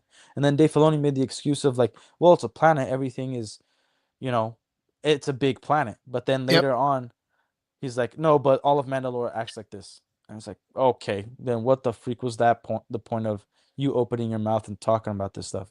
So Mhm. like at the least the next 3 to 4 years, we're gonna get Kathleen Kennedy. Just like Warner Brothers being sold to Netflix, we're still gonna get James Gunn's plan. Yeah, we're not gonna get like some It's not gonna be a huge. magical change. Yeah, good Like point. maybe there's gonna be problems with releasing it to theaters and releasing it on Netflix, that kind of stuff, like how the business aspect of it, but the creative stuff that they've already have established, they wanted to buy things that were ready, that there was plans for. Like, why do you think the guy announced? It's also for money. Like, the guy in Warner Brothers announced The Hunt for Golem, Lord of the Rings. He announced the new DCEU, the first Superman movie launched. They announced a bunch of different TV shows that they're going to be doing, and all these movies that they have plans for, and they have already directors for. All movies, So, all so movies. the potential drives the price super high, Hmm. and then they bought it. But then also they care about their ideologies, so that's why the current president that's selling Warner Brothers is going to stay on with James Gunn as a creative because he wanted power. That's why he didn't go for the Paramount deal, because the Paramount deal isn't just a lot of money. It's a lot of money, and also you guys are not part of the deal. Yeah. So it 100%. wasn't just about money. It was about it's about having a lot of money, but still keeping power, because these guys are narcissists. They want it all, They want it and all. their plans have not changed. So whatever we think they were planning on doing, they're still gonna do it. Whatever Dave Filoni wants to do, even if he's like, "Oh, I'm in charge now and I want to change it for the better," he's not gonna be able to do it for another 2 years, 2 to 3 years for sure. So at the Sure. very least, 2 to 3 years is Kathleen Kennedy, and then Maybe also we Dave get something good. Filoni. But Yeah, maybe we get something good later on. I don't think we will, because even if it's good, even if we get like a masterpiece, Yo, and that's because that's like I don't even think it was Dave Filoni. I think it was Jon Favreau more than both of them. about what? Like when they were creating, like when they first did the Mandalorian film and it was good, like the series. Like Well, when it like was like when there was care, right? You could feel when there was more care, and I think that was more Favreau than Dave Filoni. I'll agree with it. The Mandalorian show still wasn't good. Like we perceived it as good because we were giving so much slop that like we finally have something that's original. Yeah, It's its bottom of the own barrel thing. shit. Yeah. Yeah, but it still sucks. Like the lore was garbage. The things didn't make sense. Like how do the fobs work? Like having a puck and like this is who you have to hunt, that makes sense. But a fob that tracks people through the galaxy, Yeah. and this is 5 years after Return of the Jedi. Why couldn't Boba Fett use the same fob to track Luke and Han Solo and all them? Hmm. Like people, like this is insane. And then they used, even in season one, they used the episode of Grogu force healing just to explain Rise of Skywalker. So when people watch Rise of Skywalker, they wouldn't be confused that Rey has force healing. You got to remember that that's also John Favreau. They Hmm. also didn't believe that this was going to be successful because they didn't even have Baby Yoda toys. And I think one of the reasons we got seasons 2 and 3 the way it was is because they saw how popular Baby Yoda was, that they didn't Hmm. know how to milk it. Yeah, they were still kind of like. I mean, they And got the then character right because everybody thought it yeah, was great and cute and all this other shit. yeah, But they and still it's haven't they even given us a definitive reason as to like why or how this character exists in the universe. yeah. And even though the moment was cool and all with Luke Skywalker in season 2, it wasn't enough to be like, okay, we are getting Star Wars now. Like, no, we're getting, if you see Ahsoka in anything, that's the Ahsoka that was saved through time travel. That still means we got a garbage universe. So there's even then, like John Favreau's also allowing this stuff to happen. He could walk away and be like, I'm sick of this paycheck. I'm gonna go do my own thing because this isn't what I originally intended. No, you're still collecting a paycheck for the Mandalorian. You're Half of still my a part of knowledge. it, you know? And so like people are to blame, and John Favreau's a part of it. Dave Filoni has been a part of it since the beginning. He didn't speak out against it. Like this guy doesn't care. Like he Yeah. believes in what he's doing. He believes that the reason why he can't let go of Ahsoka is because he also believes that his characters are he's like surpassed George Lucas. That's what he believes. Mm. So yeah, I do not think that there's any course correcting that Lucasfilm is gonna get better, that we're gonna get Star Wars. I do think that the fans have a responsibility to save it. Great if somebody is able to become rich. I'll aspire to it, to become rich enough to buy Lucasfilm and fix it. Um, but that's statistically a very improbable. It's not gonna Yeah, happen. probably not gonna happen. But with AI, with George Lucas always supporting the creator of doing fan films, we're gonna get some good Star Wars from fans, especially Yeah, pretty YouTubers. much. Like the opportunity for like creators to kind of do their own thing and whatnot, right? Excuse me. Yeah, It's yeah. all good, dude. It's all good. It's cold outside, man. I get it. I'm in the garage too. But it's nice and warm, or is it cold in there? No, it's warm, but it's like I have a fan going, so my throat's dry, and Ah, I've been drinking my soda. I see that, bro. I see that. But like, is it cold where you're at? Did you guys get that crazy No, storm? we got some cold Because last you're in week, and we're Florida, gonna right? we're gonna get cold, and it does get really really cold. Yeah. But like today is hot. It's not. Nice. It's a nice. Really. It had a nice breeze. but the Nice. garage is a furnace. You know. Enjoy, bro. Enjoy the nice breeze until that weather comes because it's Yeah, stupid, dude. man. Yeah, it got cold where we're at, but not too cold. But Yeah. um, well, cool, man. Relic. Well, I didn't hear Again. what you wanted to say about Lucasfilm. Like, what do you Well, I think? mean, I wanted to ask because I know you're a pretty good fan and you're pretty straightforward and you have a good mindset for it.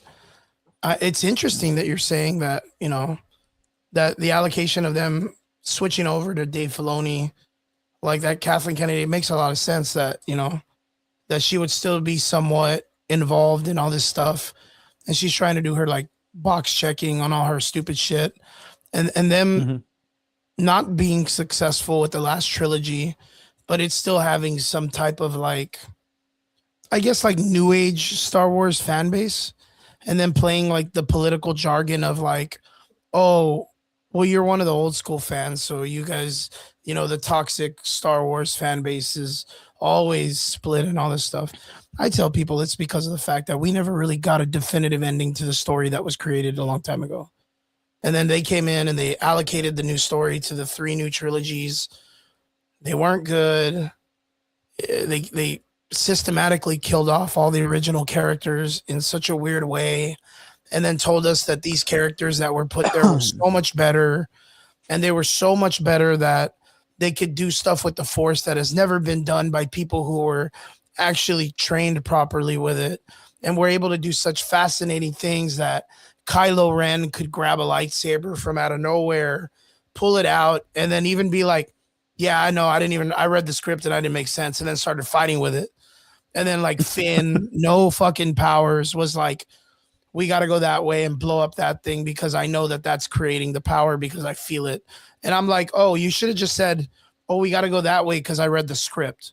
Like that would have Yeah. made more sense. Even Somehow Palpatine returned.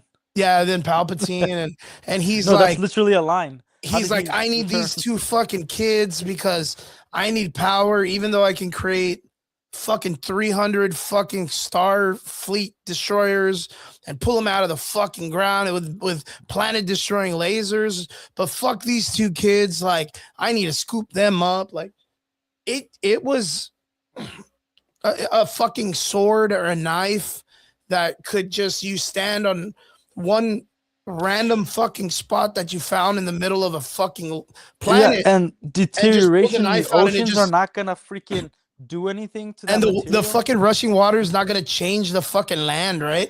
Like it's not going to Yeah. deteriorate the fucking cliffs under the ship. And the ship is it's just a fucking ship. Like the fucking metal in the sea salt will Yeah, deteriorate and break and apart. But and the not only that, fucking there's not gonna be scavengers, people looking for pieces and whatnot going over there. Like and the nobody's gonna do motherfucker that. who made the knife literally had to stand there, build the fucking knife, and pick it up every 20 minutes to fucking over and over again, and then went to another fucking planet in a desert and died. Like, it's fucking. And then it had a little. Why even the sliding piece? Like, why the little fucking? What's the knife for? Why make it a fucking knife? Like, could have just made a fucking map or a telescope, or you could Dude, have fucking it coin. Like, what the like fuck? the reason why, like the old fans, I wouldn't even say there's new fans. Like there's not really anybody fans. There's people that grandstand, people that support the same ideas, the ideology of what it portrays. Women are born perfect and they don't need no training. They don't need Yeah. no man, all that stuff. So there's people that are gonna yell on the internet being like, this is the best thing ever, but they're not gonna go support it. They're not gonna buy multiple tickets. They're not gonna buy merchandise. They're not going to play the video games. They're not gonna do any of that stuff. Mm-hmm. Like real fans, fanatic, are people who love it for its entirety, even with its flaws, fight against those flaws, but they'll still support it because it respects the material that they grew up with, and True that. they're going to spend thousands of dollars that they do not have on action figures, merchandise, on even taking their friends to the movies. Like, man, I remember my brother was such a big fan of the Michael Bay Transformers movie. He went 5 times to the point where his friends are like, "We're not gonna go watch this To watch again." this fucking movie again. Yeah, and he True still that. was able to convince him because it was so awesome. You know, like that's a fan. A fan isn't somebody who grandstands like after every fall. No, a fan is like, I love this thing and I want more of it. And I want more of it. Simple. Yeah, true that. 100%. But Good stuff, man. Good stuff. Alrighty, yeah. bro. Yeah, well, that's kind of like my shit. Like, I think, I mean, it's cool that we have someone, but like Dave Filoni, like he made a good show with the what was it, Rebels, and created a good character with Ahsoka. You know, I like her character and her origin story, but the live action was not handled well. And the way Yeah, that they did Thrawn, but I like understand too, like that he was still having to answer to the people that are there with Kathleen Kennedy that all say this has to be done, this has to be done, this has well, to be. not necessarily because it's like, okay, Ahsoka's an original character. Okay. You're you have the title Return of the Jedi, and multiple times throughout the original trilogy they say the Jedi are dead. You could have the last Jedi die right the day before Luke goes to Jabba's palace on Return of the Jabba's Jedi. palace. You can. But there's like 50 freaking Jedi alive after Return of the Jedi. What the Yeah, freak is they even this? created a good character with Cal Kestis. Yeah, and Ahsoka comes back as a Jedi, and like, what a beautiful ending to like Ahsoka being killed by Darth Vader, like so that we understand that there was only one person, maybe two, that could have saved Darth Vader and bring him back to the light, And and it brought him was back his Anakin, kids. right? Yeah. Yeah, and it was his I kids, and even had only like that. I even had like this really nice theory a while back, and they kind of like made it a little bit closer, which was cool. That Luke becomes a Jedi Master after Mhm. being taught after Yoda dies by Ahsoka Tano. I Like thought that I think that would be super stupid. that would because then he ends up going fighting his father and fucking being taught by his Padawan. Like you know what I mean? Like there was something about it that was like so great storytelling. And then I think the concept sounds awesome, mhm. but I think what we got because Luke saved his father. He didn't beat Vader though. Yeah, he didn't beat Vader. Yeah. He literally Vader was messing with him and then threatened him, and Luke somewhat tapped into the dark side with his anger and went after Vader, and that's how he was able to stop him, but not with the light. Mhm. So his resistance against Darth Sidious was him becoming the Jedi Knight. And I think Yeah. that's a much more beautiful story where it's like, yeah, maybe you're not going to be the strongest. Maybe you're not going to even win. Yeah. But what's more important than winning is keeping your integrity, is being a good person. And then, like, the good prevails. So Anakin came back. Mhm. And like, there's a lot, like, people try to give the benefit of the doubt. And I use Ahsoka as a big example because Ahsoka in season 7 of Clone Wars, she's cut off from the Force. She's only been trained by Anakin for like 2 years 2 years. max. Yeah. And you're telling me that the only person that could feel Order 66 was Yoda, which makes sense. Maybe Mace Windu, but we don't know if he's dead. We definitely don't see him after That's before why I Order wanted to come 66, back right? for Grogu, dude. That's why I was hoping that we're gonna bring back for Grogu. Which would have been fine. Like that, even if Disney did that, that would have been fine. Mhm. But you're telling me Ahsoka felt Order 66 and Anakin turned to the dark side across the galaxy, which Padme felt there was something wrong with Anakin, and she was on the same planet. Mhm. Obi-Wan didn't, and Obi-Wan raised this fool, Mhm. and they have a way deeper connection than she can ever dream of having with Anakin. Yeah. So does Padme, and even Master Yoda, which Master Yoda didn't really treat him super well. I would say Master Yoda treated him worse than Mace Windu. Everybody just harkens on the fact of that line of like, take a seat, like you're not ready to be a master or whatever. But if you remember, Yoda says on Phantom Menace that the council agrees to Obi-Wan training, but Yoda's the only one that opposes. And Yoda wasn't like stopped being the Grand Master at that point. It was Mace Windu all the way to Attack of the Clones. And Mhm. then because Count Dooku like the Clone War started, Mace Windu like demoted himself because he felt like he's responsible for the Clone Wars. And Yeah. then Yoda was back as Grand Master. And that is the freaking lore. And you're telling me Ahsoka, somebody who cut herself off from the Force, uh, rejected the Jedi and its training, you know, rightfully so, like she could do that, Mhm. but she's going to be able to not only feel all that stuff and beat Darth Maul in a lightsaber duel. Yeah, no shit. That Like, was come on, nasty. I man. don't think that was. You Yeah. obviously want this chick to be the forefront of Star Wars because it's the only good thing you've ever done. Well, Like, even the idea the of writing's like, on the wall. even like the idea, like it was a good hero journey, like you said earlier, for her to die at the hands of Darth Vader Yeah, in that little Sith temple, right? yeah. But like Dave But like, Filoni had Dave Dave Filoni like Filoni wrote it so it's all convoluted. Like, how did Rex resist the inhibitor chip when Cody would, like, Obi-Wan, part of the 212th, Cody just fired at him immediately, like, it will be done, my lord. Fire, boom, boom. explodes him, and Yeah. Rex can resist. Like, you're not even looking at her face. Shot to the back of the head, done. That would have been cold. It would have been crazy. And dude, I would have had so much respect for him. There's gonna be backlash and everything. But if he did that, awesome.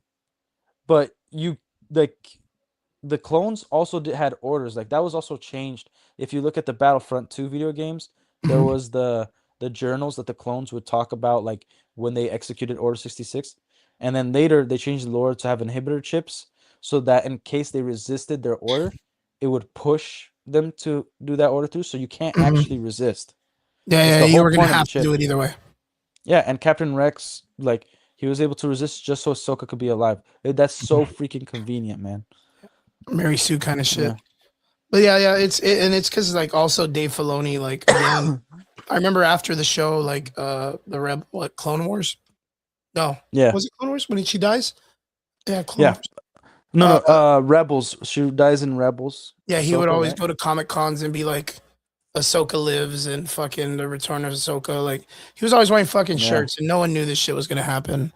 Like, but he was always like, nah, nah, nah, bro, nah. And I think he's the one that created like the idea of the fucking in between shit and the time travel shit. Yeah, yeah. It's Dave Filoni. I talked about that. I Yeah. despise time travel, bro. Yeah. That's the only reason she's alive because Darth Vader does kill her, and then Ezra like grabs Yeah, but I Ahsoka, and then hate time Ahsoka's travel like, in "Well, you stories. can't save Kanan. Why? Because it made you Oh, who you because are." he saved everybody else. Yeah, and it's like it made you who you are. You don't want to kill those. It's like, dude, what are you talking about? So did you, and I saved you. Now that I saved, I can't save nobody else. Are you retarded? Why don't they just create like some kind of fucking shield that Kanan does Yeah, in and then front of it's like, oh, him but like if you while save he's him, like, saving them still, and just yeah, encase him in the bubble that saved Leia in fucking space or whatever. And then when the fucking flame is gone, and he's like, "Whoa, I thought I was gonna get blown up," and be like, "We got you, bro. Come yeah, on, let's yeah. go to Arby's or whatever." Like, nah, fucking, yeah, so dumb, dude. Dude, yeah, That's why I like hate time it's travel so much, man. I like hate time time travel so, travel. so much. I hate time travel, but it can be done well. Like Heroes. I will never say it can be done right because there's so many questions, but you have to create your own lore around time travel and how it The works. first season of Heroes does extremely well with time travel with the character of Yeah, Hiro Nakamura. I would say freaking Dragon Ball Z. Dragon Ball Z too. I Yeah. know we didn't get to talk about Dragon Ball Z, but Dragon Yeah, Ball there Z was some does. fucking great shit that Yeah. got dropped today for Dragon Ball Z. If you guys didn't Uh, know this week, like there was a lot of shit. A lot of shit. You guys gotta check it uh, out. But yeah, man. Yeah, we'll have to see how it goes. I mean, Dave Filoni coming in, I don't know what it means. I mean, again, beforehand, Kennedy used to say the reason why Dave Filoni didn't have a lot of power in the first place or never sat in a bigger thing is because he couldn't run a production or a studio. So she had to have him like shadow her. yeah, So she had to like teach him to do what she wanted. which I So, totally understand. But the thing is, she made him in charge of Star Wars as a whole, mhm. like years before this. So if you've been complaining about Star Wars and you the past 5 years, that's Dave Filoni, man. It's not Kathleen Kennedy. That's Dave Yeah, it's Filoni. kind of And so true. if you believe, so just just from that, if you're talking about, because Lucasfilm is one thing, Star Wars is another. Star Wars is gonna maintain the same route. Still Mhm. garbage, still a bunch of wacky Power Ranger Vespas on Tatooine, Yeah, still Lizzo as some sort of Jabba the Hutt daughter queen with because she looks, fucking yeah, Jack Black, dude. yeah, like that's still Dave Filoni. That's him. Mhm. So like I want to be positive. I don't want to be the negative guy, but like the writing's on the wall, and they don't deserve our benefit of the doubt. They don't. So once they can produce 5 perfect things back to back, then I think you're good to be like, okay, we can now be excited for the next thing. For the But next there's one. no way. True. There's no way. Like, my apathy has set in. I don't care what they do. Because I got my books, I got my comics, Dark Horse comics, read the Legacy comics, Got Cade my history. Skywalker. You want to know the great love story of Mara Jade and Luke Skywalker, and how Mara Jade was the hand of the Emperor. Go read, go get yourself some comics. Like, I'm not trying to prolong the podcast, but No, you're good. I want to point out something. I went to a big red vintage toy shop, and they used to have the biggest Star Wars section. It was awesome. Now they won't even sell Star Wars no more because it just doesn't move. Yeah, And it's a no shit. vintage toy shop. They only have like the 80s, like really small action figures, and that stuff moves. But like, dude, before you could sell a lightsaber like from Ultra Saber Saber Forge, and people would give you more money than what you paid for it, and they would even sell it for that much more and make a profit. Now they won't even look at lightsabers, man. Yeah, because it's just not interesting people anymore. Yeah. It's just not interesting people. They've lost the fan base horribly in the last several years. But yeah, we'll have to see what happens. I mean, it's interesting times that we live in. So it's crappy times. See how it goes, man. Yeah, just have to see how it goes. Relic, I appreciate you for jumping on the show, man. I appreciate you for being here. Where can people find you if they want to add you up and stuff like that? Well, on YouTube, The Last Relic, or at The Last Relic. You can also find me on Instagram. You could DM me there, or I have my email as well. I'm also on Kick when I do live streams. I stream on both, so if you don't like Kick, stay on YouTube from there. But yeah, that's where you can find me. Awesome. Guys, Twilight Extraordinary listeners, we appreciate you guys always coming in with us on Sunday. Appreciate everybody who jumped in the chat and jumped in and talked with us. We hope you guys have a great week. Stay warm. It's going to be cold for a couple days, but you're going to be all right. Just put on a coat, wear some socks. Don't be a fucking sandals wearing turd in the middle of nowhere in the cold and shit. All right. So, yeah. So we hope you guys have a great weekend, or a great week, actually, because we're the ending of the weekend. And we'll see you guys again here next Sunday, Average Boys Podcast. Appreciate you guys. Laters. Peace.